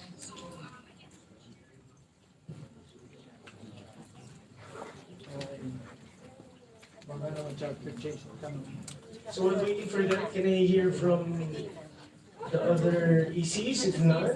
Mr. Chair. From more, yes. Good Mr. morning. Castro, yes. Yes, sir. To the honorable panel, good morning to everyone. Yeah, well, just in behalf of more, actually this was already taken up, and I aired this yesterday, and I'm sure we will still be, talking about the unfinished projects of LGCP. No? And well, basically, I know that the committee is looking into the big mega projects of NGCP, like the CMP, and all the others. But I'd like to stress that if the 3 by 100 MVA substation, new substation in Iloilo, will not be commissioned by end of the year, that would actually render Iloilo a rotating brownout, simply because of the low growth in Iloilo. However, I'd like to also submit it to the committee that NGCP committed to commission this by December 31, 2024. No? But I'd like to put it on record that it doesn't come when we will have another round of outrage due to outage from the good mayor of Iloilo City, Mr. Chair. With that, thank you very much. Thank you, Mr. Castro. Can we hear from NEA? NEA is here, Attorney Rosero Lee. Good morning, Mr. Chair, and to the honorable members of the committee, as well as to all the resource persons present here. Good morning, everyone. The National Electrification Administration has gathered all the reports from the electric cooperatives on the ground, and we have forwarded the data and all the other information to the Department of Energy, which I understand had been incorporated in the presentation earlier. Thank you. Thank you, Attorney Rosero Lee from NEA. I think lost the connection of Honorable Marquez. I think we have from the academy, we have Professor Romualdo Bermudo from the UP College of Engineering. If you have a statement. Good morning, Mr. Chair. Good morning, everyone. I would be answering questions later on if there are, as I think I was invited in the context of I wrote the grid code in 2001 that was promulgated by the ERC, and possibility of discussing the incident relative to the grid code. I would be able to answer questions later on. Thank you, Paul. Thank you, Professor Delmudo. We also have another professor, Dr. Mahalia Rabago from the Manila University. Yes, ma'am, if you have a brief statement. Yes, so I was also invited because we are also looking at the impact of outages and disruption in the grid. But of course, as we've heard, there is a not only inconvenience and immediate impact as we have experienced, but there's also a future impact of disruption like this. Not only, so that is a big impact actually in terms of attracting businesses in the region. As you have said earlier, it's not only the airports, but it's also the electricity that is contributing to the cost of doing business in the region. So if we're experiencing like this, how can we attract businesses in the future? Thank you. Thank you, Professor. We also have Mr. Elmer Foro, the Secretary General of Bagong Alyansa ng Bayan. Yes, Mr. Chair, sa kay Cobb na sa mga congressman namin at sa Iloilo, sa city, sa province, sa buong Panay, magandang umaga po. Yung sa akin po dito na pagpunta ay upang ipaalam din sa bating ito na yung isang malaking impact dito ay sa maliliit na tao. Lalo na yung mga MSMEs natin na walang kakayahan na bumili ng mga alternative power generators. At sila po yung nagtitinda ng isda, karne, mga frozen food, mga sidewalk vendors, mga public market vendors natin, yung maliliit. At maliban po doon yung mga manggagawa natin sa BPO, lalo na yung home base, ang dami nun. At sa mga estudyante natin na umasa din sa mga internet. At alam natin na ilang araw na walang pasok sa hindi lamang sa Iloilo, kundi sa buong Panay dahil sa brownout na ito. At alam din po natin na sa loob lamang ng wala pa isang taon, 3 beses na nangyari ito, paulit-ulit, yung pinagtataka natin hanggang ngayon walang nananagot. So sabi nga ng iba kanina, kailangan natin magtulungan, pero kailangan din may managot dito. Sino yung sisingilin ng mga manggagawang na wala na trabaho? Sino yung sisingilin ng mga maliliit na negosyante na bumagsak yung kabuhayan dahil sa brownout. So sino yung mananagot? Ito yung isang demand namin na maliliit sa bagay na ito. At syempre, dapat tingnan natin sino ba talaga yung ugat ng problema dito.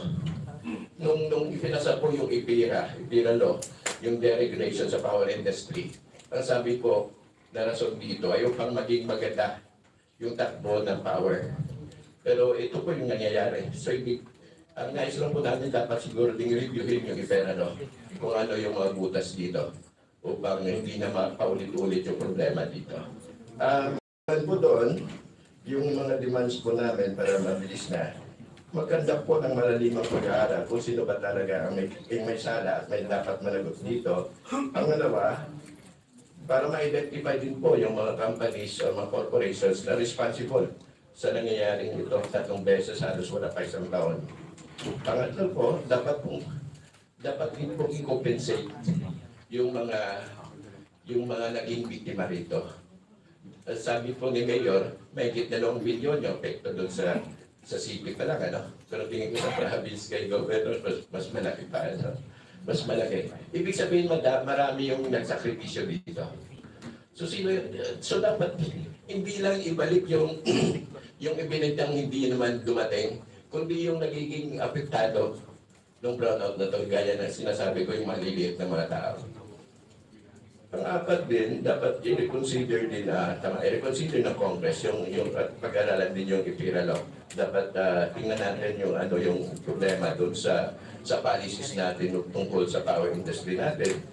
At tingin natin na kailangan natin maghanap ng mga alternative power generators natin, pero hindi naman sana yung nakakasira ng kalikasan. Hindi yung mga malalaking dam, hindi yung mga coal-fired power plant na makakasira ng kalikasan. So, tingnan din siguro natin yung mga alternative power generations na mas ecology-friendly pa. Yun na po. Thank you, Mr. Foro. We also have forgot one of our generation companies at the GM of FFHC, Mr. Alisla. Yes, sir. Thank you so much, Mr. Chair. And good morning to everyone, including to the members of the meeting. We're just a bit surprised at this invitation, but I think reading on the minutes of last August meeting, it was mentioned in the minutes that the power blackout in Panay actually resulted after the tripping off of our power plant in First Partners. Stated here on April 28 on the presentation of NGCP, while most of the plants were in restorative state, the First Farmers Holding plant dripped, which resulted in a blackout on Panay Island. While the statements may say that we are the cause, we'd like to believe that we were the last line of defense at that time. I think the grid we tripped because the voltage in the line was 8 kV already. Our line is 13.8 and we cannot handle it anymore. The plant is a cogen plant connected to a sugar mill. So when we are operating the sugar mill, we are exporting power. In this case, we are generating about 13 megawatt. We are exporting about 7. So during this time, we were operating. And when the power plant tripped, we continued to operate our own mill and our power plant, and we were producing sugar. I think at about within an hour we were able to go back. But again, when the power again, when the voltage again fluctuated, we again tripped. So just to explain that. When we nominate our own generation of power and export, we try to comply with it. Again, on a general note, I think we also have some inputs in terms of how we will proceed with this. But the way I look at it, if we, looking at the report of NGCP as well, there are a number of plants don't shut down last January 2nd. And most of these plants are cogen plants in Negros. the ones in Victoria, the one in Hawaiian, the ones in Sonedco. They were all in shutdown because we were not milling during the time. No sugar cane was being delivered to our mill. So we cannot generate power. At this point in time, there is a potential for us to improve our generation and export capacity, but it is all dependent upon feedstock, fuel. And the fuel that we use is dependent on the supply of cane, because that is from the bagasse. Now, we're looking at, in our case, for instance, we can mix some fuel. Like from bagasse, we can mix certain like wood chips and others. With that, we can extend our generation, and we can also, again, maybe on another note, after this incident of April, I think last June, we were given a new set of settings in terms of protection on the grid, and we are complying with that with the GCP. So that is all statement. Thank you so much, Mr. Chair. Thank you, Mr. Alisla from First Farmers.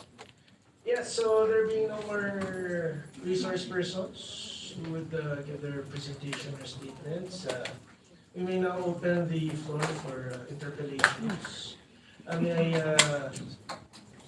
I suggest and request our members if they can limit their interpellations or their questions to 5 minutes, so as to be able to give everyone a chance to be able to ask their queries or questions. But before proceeding, may I acknowledge the presence of Honorable Garin. Proceeding, first on the list, we have Honorable Sergio Dabo. Thank you, Mr. Chairman. Can I request for another 5 to make it 10? Kasi this issue is a very technical issue, although it has, of course, a huge financial implication. But the main issue here is very technical. So if the chair can consider granting me 10 minutes at least. Honorable Dabo, I would want to grant you 10 minutes, but we have so many members who are willing or have their questions. I even put my questions off already as the last one to question. So if we can only limit it at 5, then we can do a second round.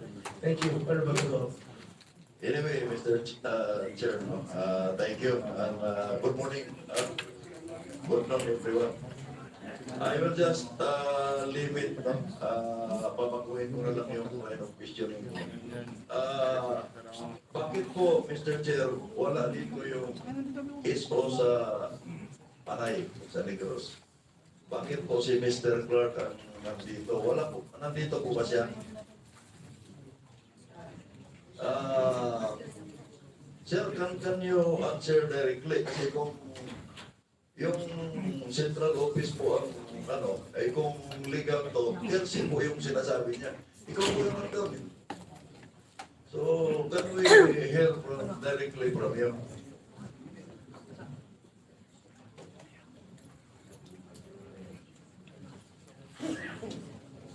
Thank you. Sir, are you aware of the specific provisions of the Grid Code na tinamaan po sa incidenteng ito? The specific provision of the Grid Code that covers this incident. We have provisions in the Grid Code, that's correct, Your Honor, and we're looking at some provisions there, such as 6234 and 6232. Mali po yata. Baka saka lang kayo nag-aaral sa Grid Code nung nangyari ito. Baka sa first incident, hindi nyo pinag-aralan ng mabuti. Ang pinag-usapan kasi dito, iba doon sa sinasabi mo. Dagdagan mo ng 1. Hindi po section 6 to, section 7 po to. Nandyan si Prof. Wally, mahiya tayo. I'm happy na nandito si Prof. Wally kasi si Prof. Wally ang magiging referee dito. Section 6 o section 7?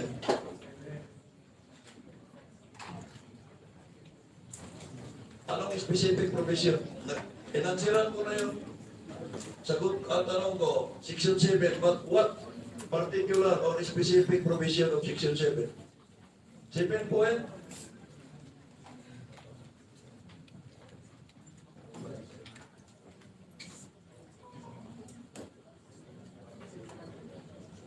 Protection, Your Honor, 7 point, we have here 7.3.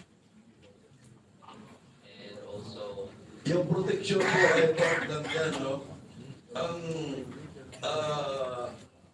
7.6 po yung pinag-usapan natin dito.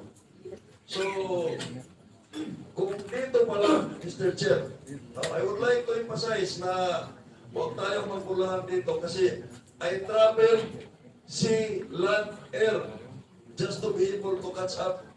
Today, I traveled 2 hours from Siargao by sea, another to Anihan from Surigao City to Butuan by land, another 1 hour and 20 minutes by air from Butuan to Manila. Kaya gusto ko hindi tayo magpulahan dito kasi dapat nakapahinga kami ngayon pero nandito tayo.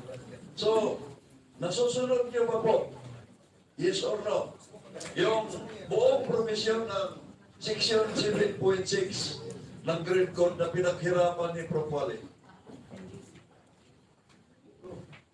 yeah, for the section 7.6, Your Honor, this is about the Mr. Chair. for Yung buong Mr. Section Chair, point of order. 7.6, Mr. Chair, yung buong Section 7.6, mahaba po yung 7.6, kasama na po niyan yung ALD, MLD.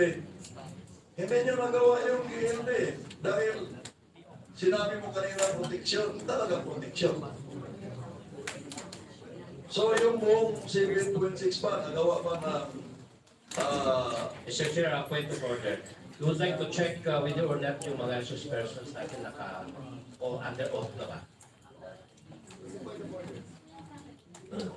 What's the point of order of the good gentleman? I'd like to check, Mr. Chair, yung mga resource persons that have taken. We haven't taken the vote, so we'll be asking for the other speakers to ask that out. And we will be taking the oath of the invited guests.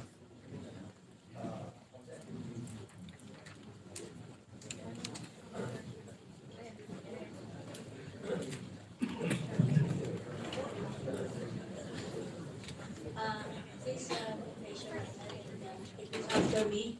I, please state your name.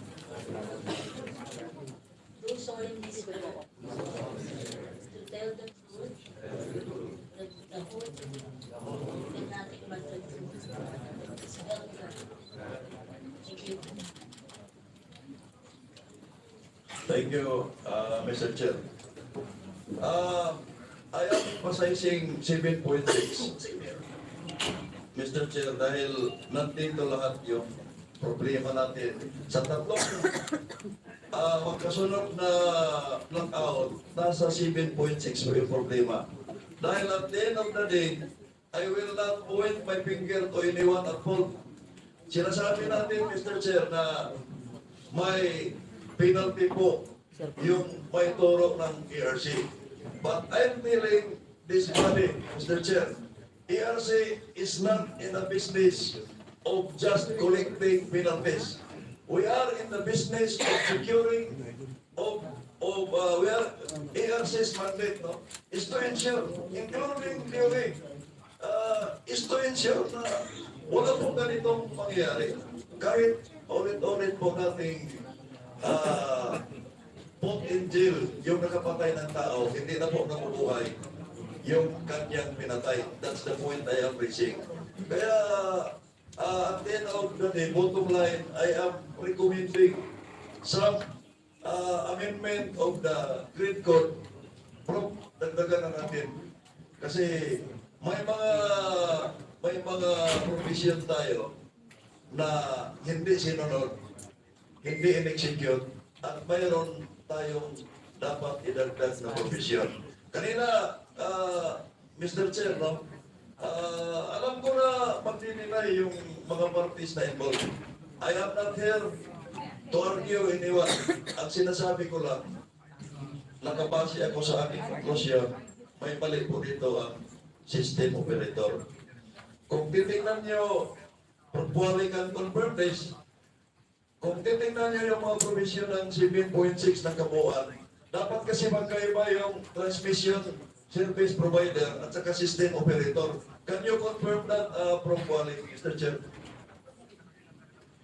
Sa kalakaran po ng electricity industry sa buong mundo, Pilipinas na lang po ngayon ang practically magkasama po ang transmission operator at ang system operator.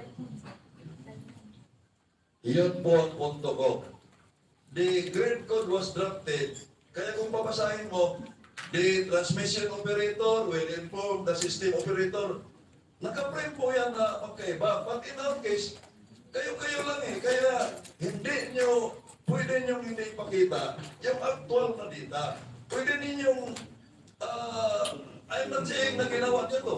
Ang sinasabi ko lang, pwede nyong i-doktor yung mga data para mapagtakpan yung mga kamalian, mga violation sa grid code.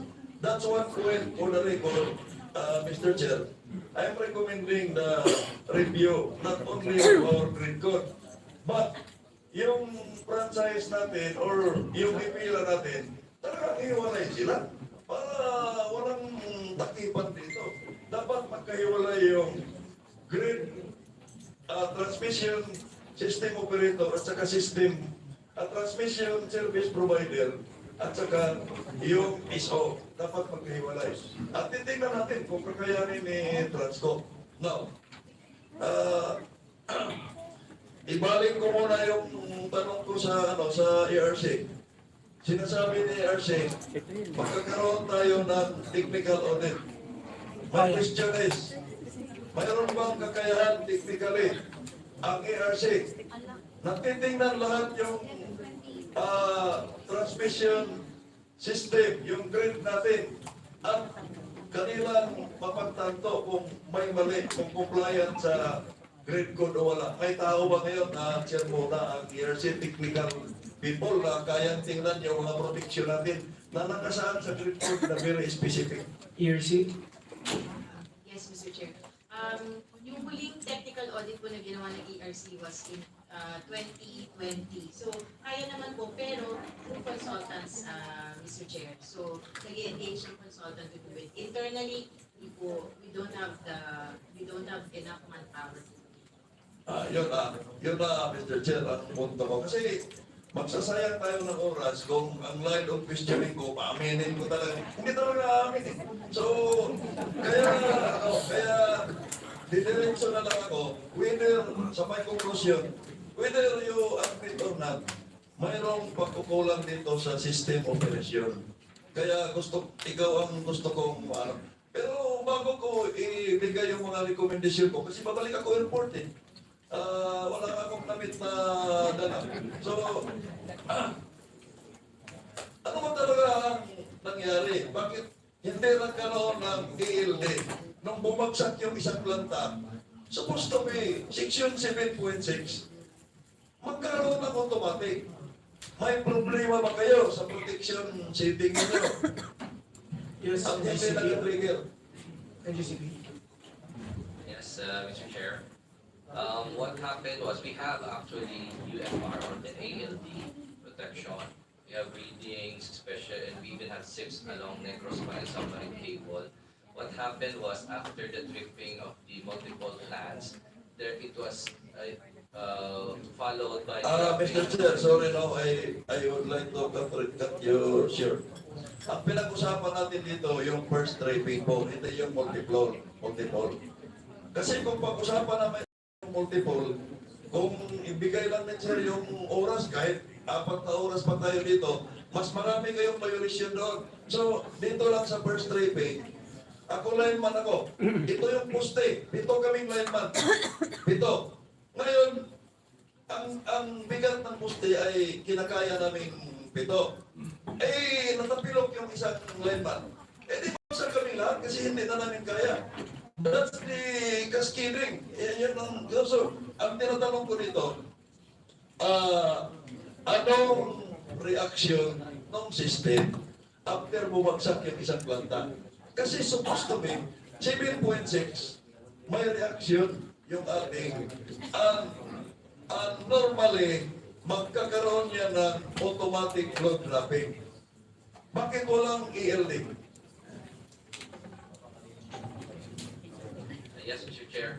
For the first tripping of PDC Unit 1 at 1206, the lowest frequency recorded was only at 59.83 Hz, which is not enough to activate the UFR or the under frequency relay, wherein the first level was set at 59.1 Hz.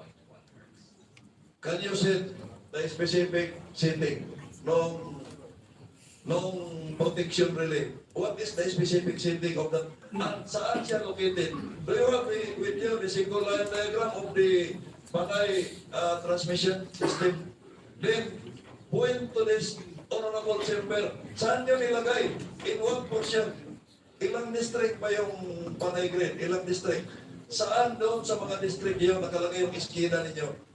At saan nakalagay doon yung mga protection relay? That supposed to be triggers the automatic load dropping para hindi mag-collapse yung grid. That is how the grid code was designed by Kukwali. Na bago ka mag-manual, automatic mo na. Kasi may natanggal na na planta eh. May natanggal na. Okay, saan? I-point out. Do you have the single line diagram? Dito makikita natin. Yung mga location na yan, ay tama ba yung location?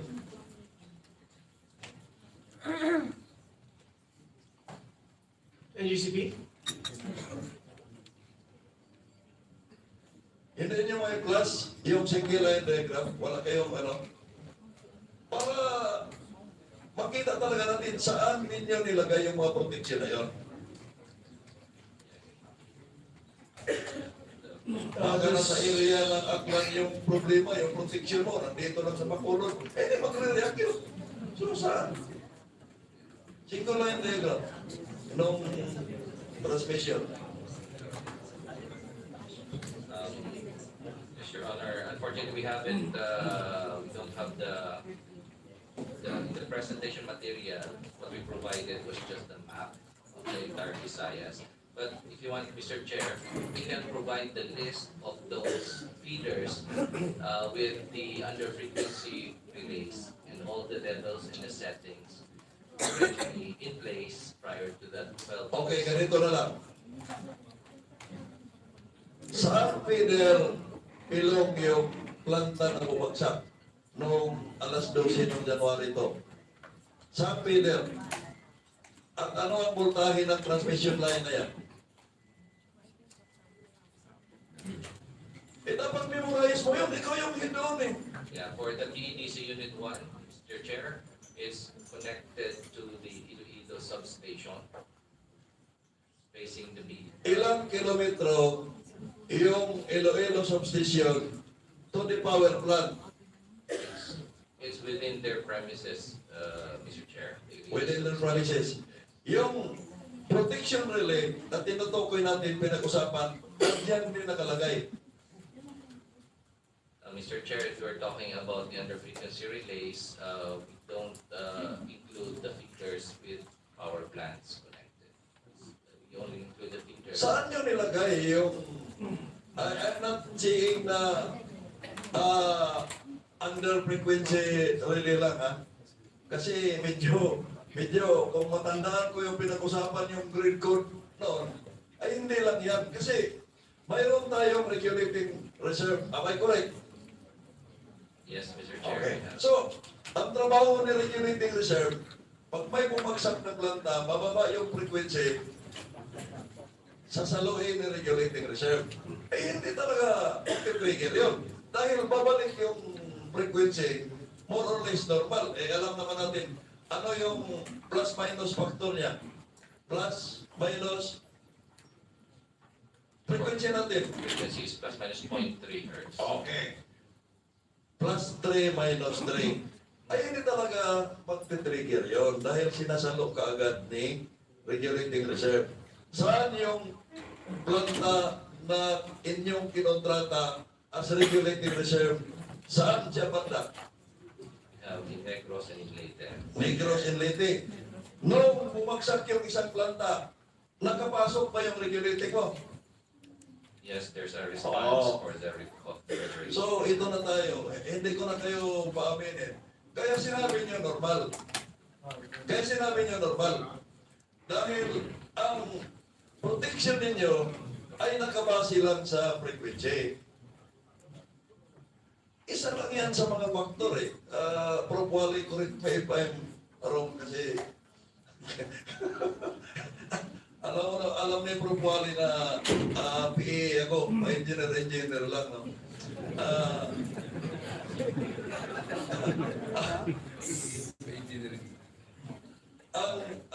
Mr. Chair, no,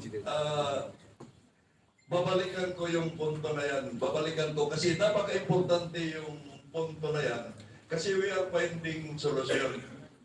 So, second round, Mr. Chair. Yes, thank you, Honorable Tato. Proceeding, can we hear from Honorable Defensor? Thank you, Mr. Chair.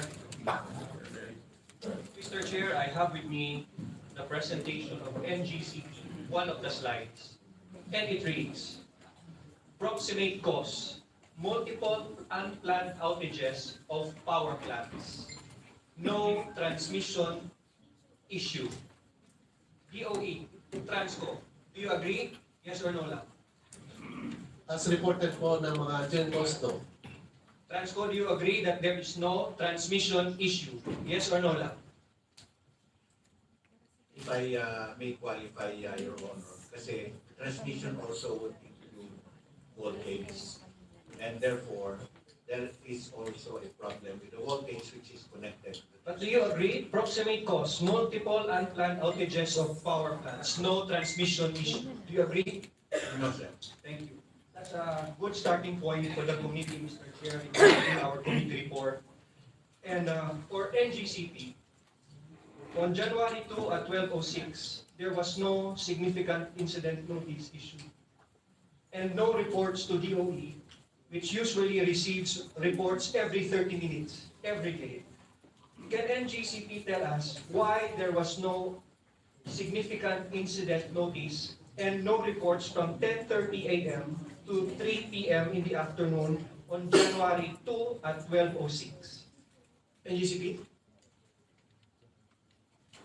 Sir, for the significant incident report, we have a criteria in the PGC. So yung po kasi tripping is based on PGC, significant incident reports comprises of number 1, multiple tripping, typical generator with ALD. So yung case po kasi nito, tripping single generator without ALD. Although, dun sa part po ng PCG, may nakalagay yung PGC, may nakalagay na some others that may be included as defined by IGMC. Okay, Transco, do you agree? Ano po, 2 points. Okay, do you agree? Again po, based doon sa mga nakalap naming information, no.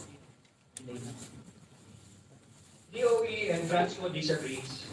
Can you tell us why there were no reports to DOE from 10:30 to 3 p.m.? NGCP. NGCP? At nawala bigla yung mga reports every 30 minutes, simula alas 10:30 hanggang alas 3 ng hapon. Ayun sir, are you talking the Viber update po ba? Yes. Regarding dun sa Viber, tingnan po natin kasi semi-automatic po yun. Kaya nung afternoon na po siya, napunta lahat kung mapansin nyo. Yan po naniniwala doon. Hindi po, you will be checking sir kung ba't naputol po ng 10:30. Ngayon nyo lang i-check, ibig sabihin ilang araw na nakalipas, hindi nyo alam bakit wala kayong report sa DOE ng 5 oras? Eh may nag-shutdown ng isang planta. Nag-report lang kayo simula nung nag-multiple tripping. Yes sir, yung 3D po is 12:06. So kung yung problem po is 10:30, I think hindi pa po siya related. Chair, kung nagsisinungaling yan, dali mo sa final committee report ha? Okay. Wait, Honorable Defensor, let me just medyo i-clear natin. Before that, the last message was 10:30, correct? As 10 o'clock, 9:30 nag-report sila. They reported at 9:30, they reported at 10. So every 30 minutes from 10 o'clock, they were reporting. But from 10 o'clock onwards to 3 p.m., no more reporting. There are no reports from 10:30 to 3 o'clock. In fact, if I may emphasize, I personally requested to the Viber group the posting of those data. Okay, so Honorable Defensor, I'm just like trying to clarify. So, That's the most crucial area. exactly. So it's not really a requirement, but it's an agreement made between DOE and GCP, ERC, and all those members of the Viber group, mainly because of the incident that happened back in April. And that's the reason why they created that Viber group. So what Honorable Defensor is just asking NGCP is, what is the reason why, how come from 10:30 till 3 p.m. there were no 30-minute updates?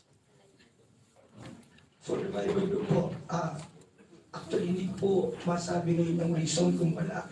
Pero for the updates, upon tripping po ng mga planta, may SMS updates pong separate as through SMS advisory.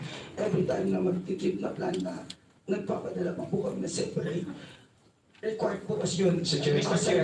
Chair, we could disregard the Viber group if this is not a matter of national interest. May nag-shutdown ng isang major planta na isang unit. Doon pa sila, hindi nag-report sa DOE, yung head ng industry. Diba, that's the most unlikely situation that you will enact and inform the Department of Energy. Point of information, Mr. Chair. Yes, Honorable Maybe remind our resource speaker to tell the truth and nothing but the truth. Otherwise, we will be compelled to cite you in contempt. Yun lang po, Mr. Chairman. Thank you, Mr. Chair, can I request for a written explanation from the National Grid Corporation addressed to the committee copy furnished the DOE and the ERC? Why there was no report based on their informal arrangement from 10:30 to 3 p.m.? Yes, for NGCP to submit that report. And also, who was handling that Viber message? The head office po sa Central Lead Operations kasi po generate po yun sa system and then i-convert pa po kasi to Viber. Yung generation po nun automatic. Pero yung convert... Di ba dapat mas automatic siya? May nangyayari na? Yung po kasi conversion to Viber kasi po yung medium na request. Kaya i-convert po siya into Viber. Doon po sa, meron po kami Central Lead Operations. Sila po yung Okay, so just please include the explanations in the report. Yes, Honorable Defensor. Yeah. Mr. Chair, may I request ASEC Marasigan to be heard? Yes, DOE Asik Marisigan. Thank you very much, Mr. Chair. I'm one of those monitoring this report. And just to cite how fast they can generate the report. Now it's at 12:43. The report that should have been provided was 12:30. It was posted at 12:30. So it's a matter of it. Like when there is no significant incident right now. Mr. Chair, we will wait for that written explanation. Yes. Mr. Chair, lastly, going to ERC, I understand that there was an investigation conducted for the April 2023 incident. Can I ask the ERC, what's the result of the independent investigation by ERC to address future blackouts such as the January 2 blackout? Yes, Ma'am Di Balanta, Chairperson. Thank you, Your Honor. The April incident was investigated by the Interim Grid Management Committee. This was a group of experts. They submitted their recommendation to the ERC. We facilitated the discussion with NGCP because all of the recommendations required actions of NGCP, including coordination with the generating plants, several simulations that were required of NGCP of several scenarios, contingencies. And as I mentioned earlier, as of the November report of NGCP, they indicated all of these measures. Almost all, I think only one remained as completed. So do you agree with me, by a yes or no answer, that among your recommendations that NGCP coordinate with the stakeholders, they failed to coordinate for the January 2 incident? From the current records, yes, Your Honor. Thank you. That's all, Mr. Chair. Yes, thank you, Honorable Defensor. But also, if I may ask Chairperson Di Balanta, you said that the Interim Grid Management Committee who did the investigation made simulations. No, Your Honor, they recommended the conduct of simulations by... But there was there any simulations done after the recommendation? Yes, There were. based on the report of NGCP, yes, sir. So based on the report, was that confirmed by ERC that they really did simulations?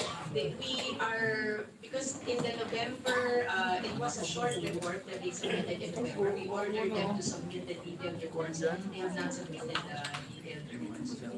How long was that? November was the short report. We required them again, it was January, January. Yes, thank you, Honorable Dimaran. So, proceeding, we have Honorable Manuel.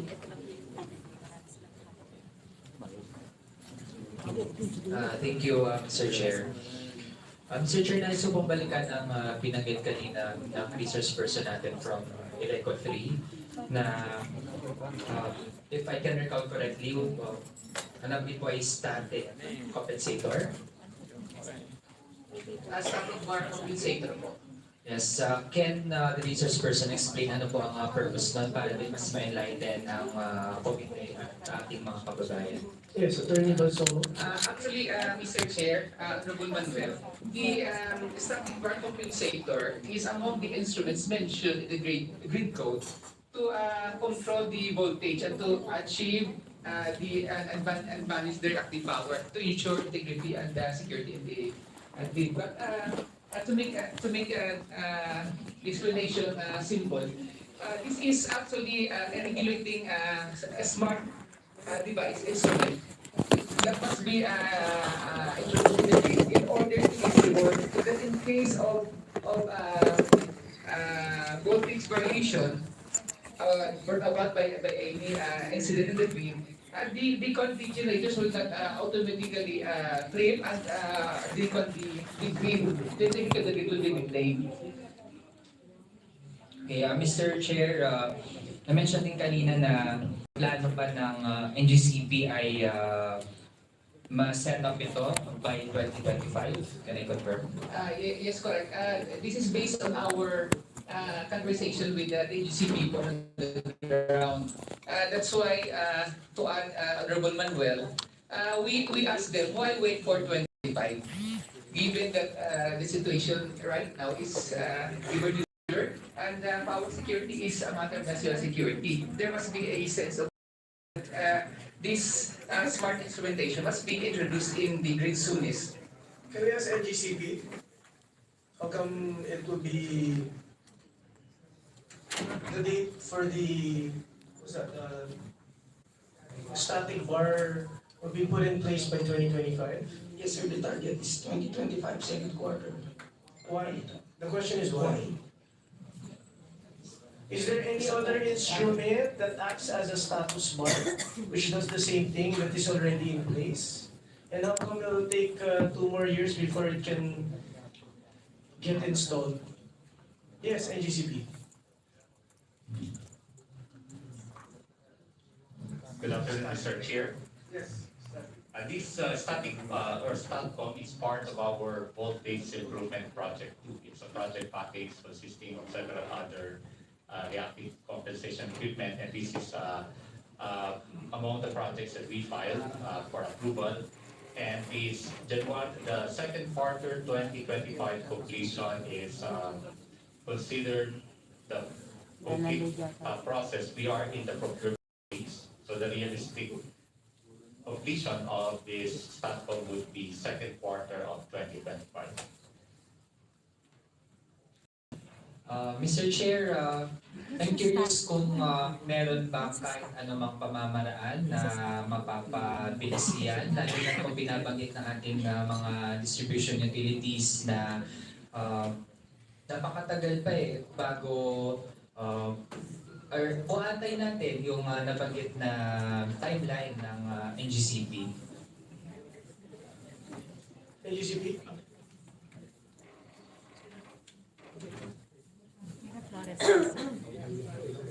Mr. Chair, also this the project package is still awaiting approval before we can proceed forward. Approval from? We filed it part of our regulatory application, Your Honor. When was the regulatory application filed? For the static bar? or for that package? Your Honor, it was filed in October 2022, Your Honor. Sorry, sir. I stand corrected. It was filed in December 2021, Your Honor. December 2021 with the ERC? My apologies. December 2020 to the ERC, Your Honor. Honorable Manuel? Mr. Chair, sa bahagi po ng ating mga distribution utilities, ano po briefly, ano ang direct impact ng ganitong katagal na wala pa rin itong static bar compensator na dapat ay meron na sana ng NGCP?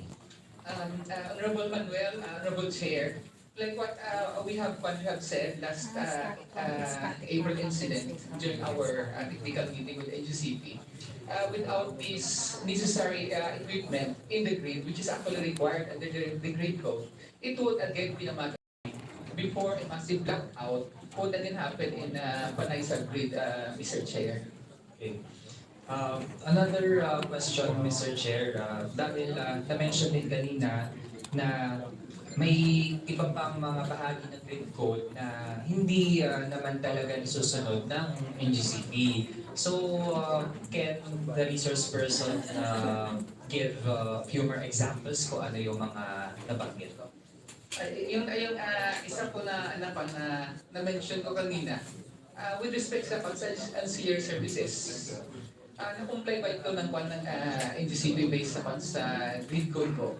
Kasi yung nakalagay po sa grid code, this was designed na kung masunod, yung integrity and security of the grid would be ensured. So, one thing, bakit nagkaroon ng collapse yung system natin after the tripping ng isang planta? There is a provision sa grid code how to ensure na kahit na mangyari ganitong scenario, the grid will continue to operate normally. So we are paying actually Honorable Manuel for ancillary services whether utilized po ito o hindi. So yung po natin, as I had mentioned kanina, we are paying almost 1 billion pesos for 2023 alone for ancillary services for situations like this, supposedly. So kung sinunod ng grid operator natin, yung requirement na for example, yung sa pag-judicial reserve natin, under the grid code, it should be not less than the largest operating unit sa grid natin to ensure in case na mag-trip yung isang generator natin, yung supply natin will remain. Kasi it will be replaced by our ancillary services, yung regulatory reserves natin, yung contingency reserve natin, at saka yung dispatching reserves. These were designed to ensure the continuous operation of the grid despite untoward incidents sa grid operation, Mr. Chair. Mr. Chair, regarding the transmission lines naman, kasi nga based sa mga naging presentations kanina, isa sa mga na pick up natin, merong simultaneous tripping ng mga transmission lines. So Mr. Chair, addressing this question to NGCP, normal ba talaga na, kasi pwedeng may mangyari isa, ganyan. Pero ito, several transmission lines sabay-sabay. So, yan ba ay isang scenario na aasahan natin ay parang mangyari lang in ordinary time? Or meron bang nakikitang trend doon is reflective of a deeper problem? So, can NGCP respond?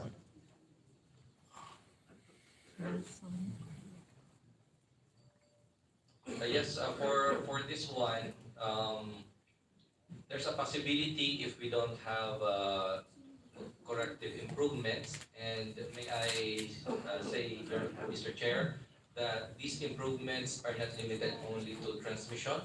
It could also be in the generation and the other players in the industry. Thank you. Mr. Chair, mula dun sa sagot, kasi dahil nga ang ang buong problem naman it involves multiple entities eh. Hindi naman pwedeng kung meron tayong papel dun sa naging problema, eh sisihin lang natin yung iba. Mr. Chair, tingin natin ito ay naging isang epekto ng, kung gaano ka deregulated ngayon ng ating electricity or yung paano natin na-ensure ang kuryente para sa ating mga kababayan. Kasi based sa ganitong response, still ini-insist ng NGCP na or hanggang ngayon, hugas kami pa din siya, Mr. Chair, kahit na hinihingi natin talaga yung maayos na mga sagot for us to really move forward. Now, Mr. Chair, balik doon sa isa ding na-mention kanina, paano magiging mas equitable ang allow na capacity among distribution utilities may mga ganitong nangyayari. So, meron po bang maimumungkahi sa komite ang mga like co-op natin? Kasi nga, kung yung pwedeng 50%, sinong 50%, ganyan. Meron ba mga pamatayin in mind na pwede nang may recommend? Actually, Honorable Manuel, Attorney Baso, for an orderly conduct, please wait until I recognize you before you. I apologize. Yes. That will already be your last question, Honorable Manuel. Yes, Attorney Baso, if you can answer. Actually, Honorable Chair, Honorable Manuel, we have submitted our recommendations with the NAIA together with our NARTIC report, which we believe were also forwarded to the DOE. And among our recommendations there is for the updating of the UFR, the under frequency release settings ng NGCP. Usually, it is the NGCP na nagsiset po nito. In case magkaroon ng imbalance between supply and demand, sila based sa automatic load dropping, sino ba yung mauna, masecond yung mga priorities. These are all set by the NGCP. And they should be periodically updated, Honorable Manuel. Kasi hindi lang pwede na yung last dito sa priority will remain last. So dapat may nagkaroon sila ng rotational na schedule. Yun yung nangyayari. But right now, to the best of our knowledge, hindi po kami na-update regarding this schedule of UFR from the grid operator natin. Okay, thank you. Thank you, Mr. Chair. I think Yusek Sharon will want to add something. I just wanted to add on the transmission side, kung ano yung, because we've been mentioning the Cebu Negros Panay. The Cebu Negros Panay, just to update the honorable members, it was originally scheduled on 2020.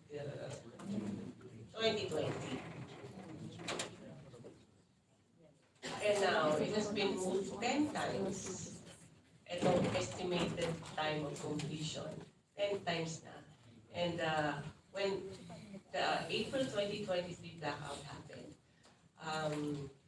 NGCP committed, I think, in public pa, in Congress also, that they will finish on August 2023.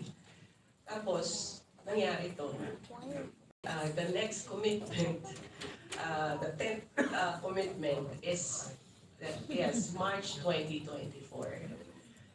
In addition to the CNP project, there are 13 or 12 other projects that even if you have a strong backbone, but your substations are not upgraded, then hindi ma-maximize din yun.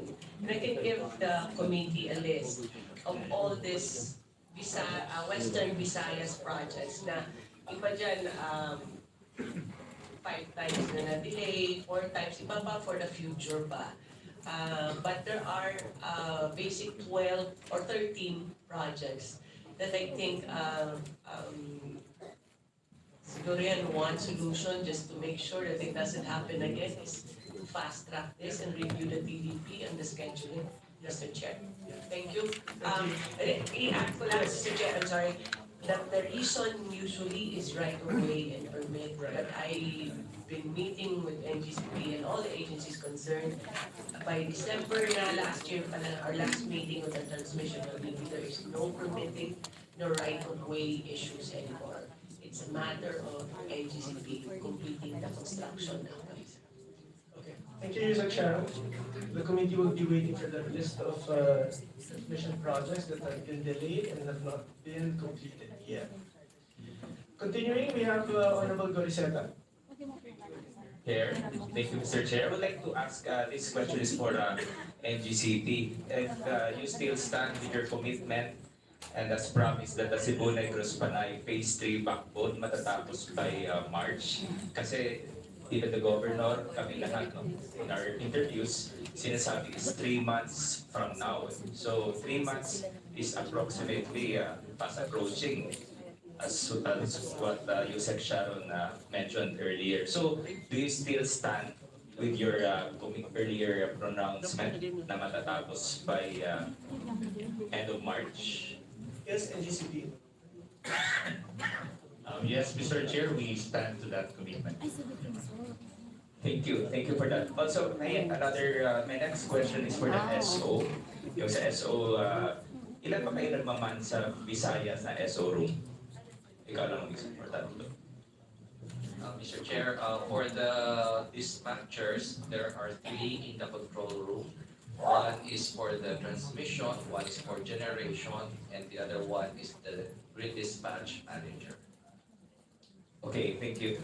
Because baka meron dito language barrier within central office dito or sa inyo, no? With all due respect sa inyo, no? But anyway, nakita ko rin, no, as what Congressman Dagook and Congressman Defensor mentioned, with all due respect to Professor Del Mundo, no, that either we should revisit the grid code or baka hindi lang sinusunod, no? It's not being followed.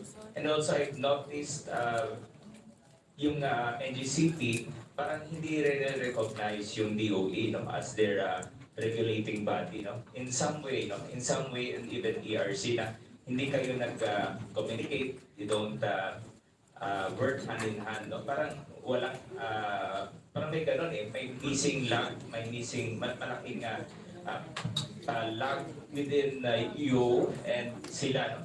So sana maayos ito, no, because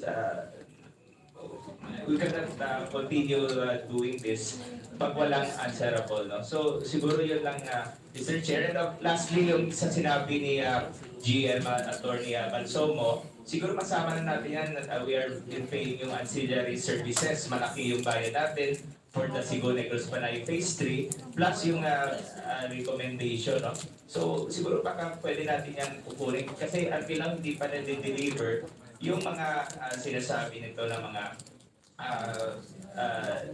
electric cooperatives, at the same time yung mga stakeholders na dapat matatapos ito kasi pass on to nagbabayad na yung mga tao, and if ever siguro we demand a refund for those who were affected in this 4-day power blackout. Yun na lang siguro yung pwede natin mabigay na konsuelo sa kanila. So that would be all, Mr. Chair, and thank you, my dear colleagues here in the House. Thank you, Honorable Goriseta.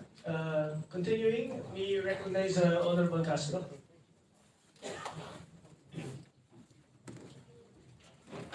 Thank you, Mr. Chair. Magandang hapon po sa ating lahat. So, i-follow ko lang po yung question ni Rep. Manuel kanina about doon sa stat po. So, that NGC submitted for approval sa ERC ng 2022.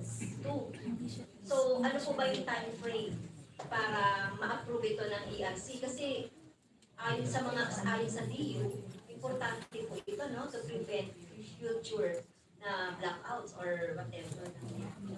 Yes, ERC. Thank you, Mr. Chair. Pina-check ko nga po yung narinig ko po yung statement po ng NCC. Pina-check ko po yung status. The filings were made in 2022 with other Visayas Voltage Improvement Project. It's under evaluation po, pero we'll bump this up, we'll accelerate the review. Lalo na po yung may isa dun sa mga filings na yun, naka 99% completion na naman sila. So mukhang umaandar na po yung isang project. So we'll fast track po the review para po mailabas na po yung approval. Yes, ay kasi Mr. Chair, parang natatagalan po kasi ako doon sa 2025 na target na completion. Kasi kung nire-reason nila kayo, tinuturo kayo dahil kayo po hindi rin kayo, hindi nyo rin napaka-fast track. Tingin ko, yung pag-approve. So, pwede nating maiusog yung target nila na 2025 first quarter. So ano po ba, Mr. Chair, yung time frame ng ERC to approve that? Yes, ERC. Thank you, Mr. Chair. Yung kung cases na nabanggit ko, the team just committed now na matatapos po yung evaluation within the month, so pwede po namin isalang for approval by next month. Pero ang gusto ko lang pong i-highlight, even the completion period po kasi, or the construction period, it's really based on NGCP's time frame. So in their application po, ang nilagay na po talaga nila dun sa time frame ay more than 2 years na construction period. So baka, hindi ko lang po alam kung kaya po ng NGCP from the time we issue the approval na agahan pa po yung ERC. So ano pong masasabi ng NGCP? Can you make it earlier? Baka pwedeng end ng 2024 or earlier than that. Kung halimbawa, matatapos within the year, yung sinasabing pag-approve. So can you yung target niyo, pwede niyo bang gawin earlier? Yes, Attorney Abdu. Yeah, Mr. Chair. Thank you for the question, Congresswoman Castro. Yes, we will revisit our timeline. And if possible, we will compress the dates between now and the second quarter of 2025 for us to finish the project earlier. But again, I also would like to go back to the statement of Chair Mona de Balanta that in fact, we have already started the implementation of the project, even if it has still to be approved by years. So with that, that would already strongly indicate our eagerness to finish the project ahead of time.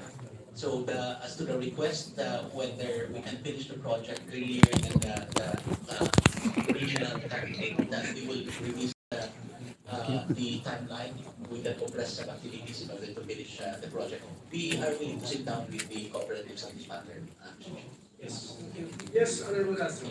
Yes, thank you, Mr. Chair. Kailangan natin kahit pa paano makapagkuha tayo ng resolution, ma-resolve itong part na ito dahil ito yung recommendation ng DU, no? To prevent yung mga future na problems natin sa blackout.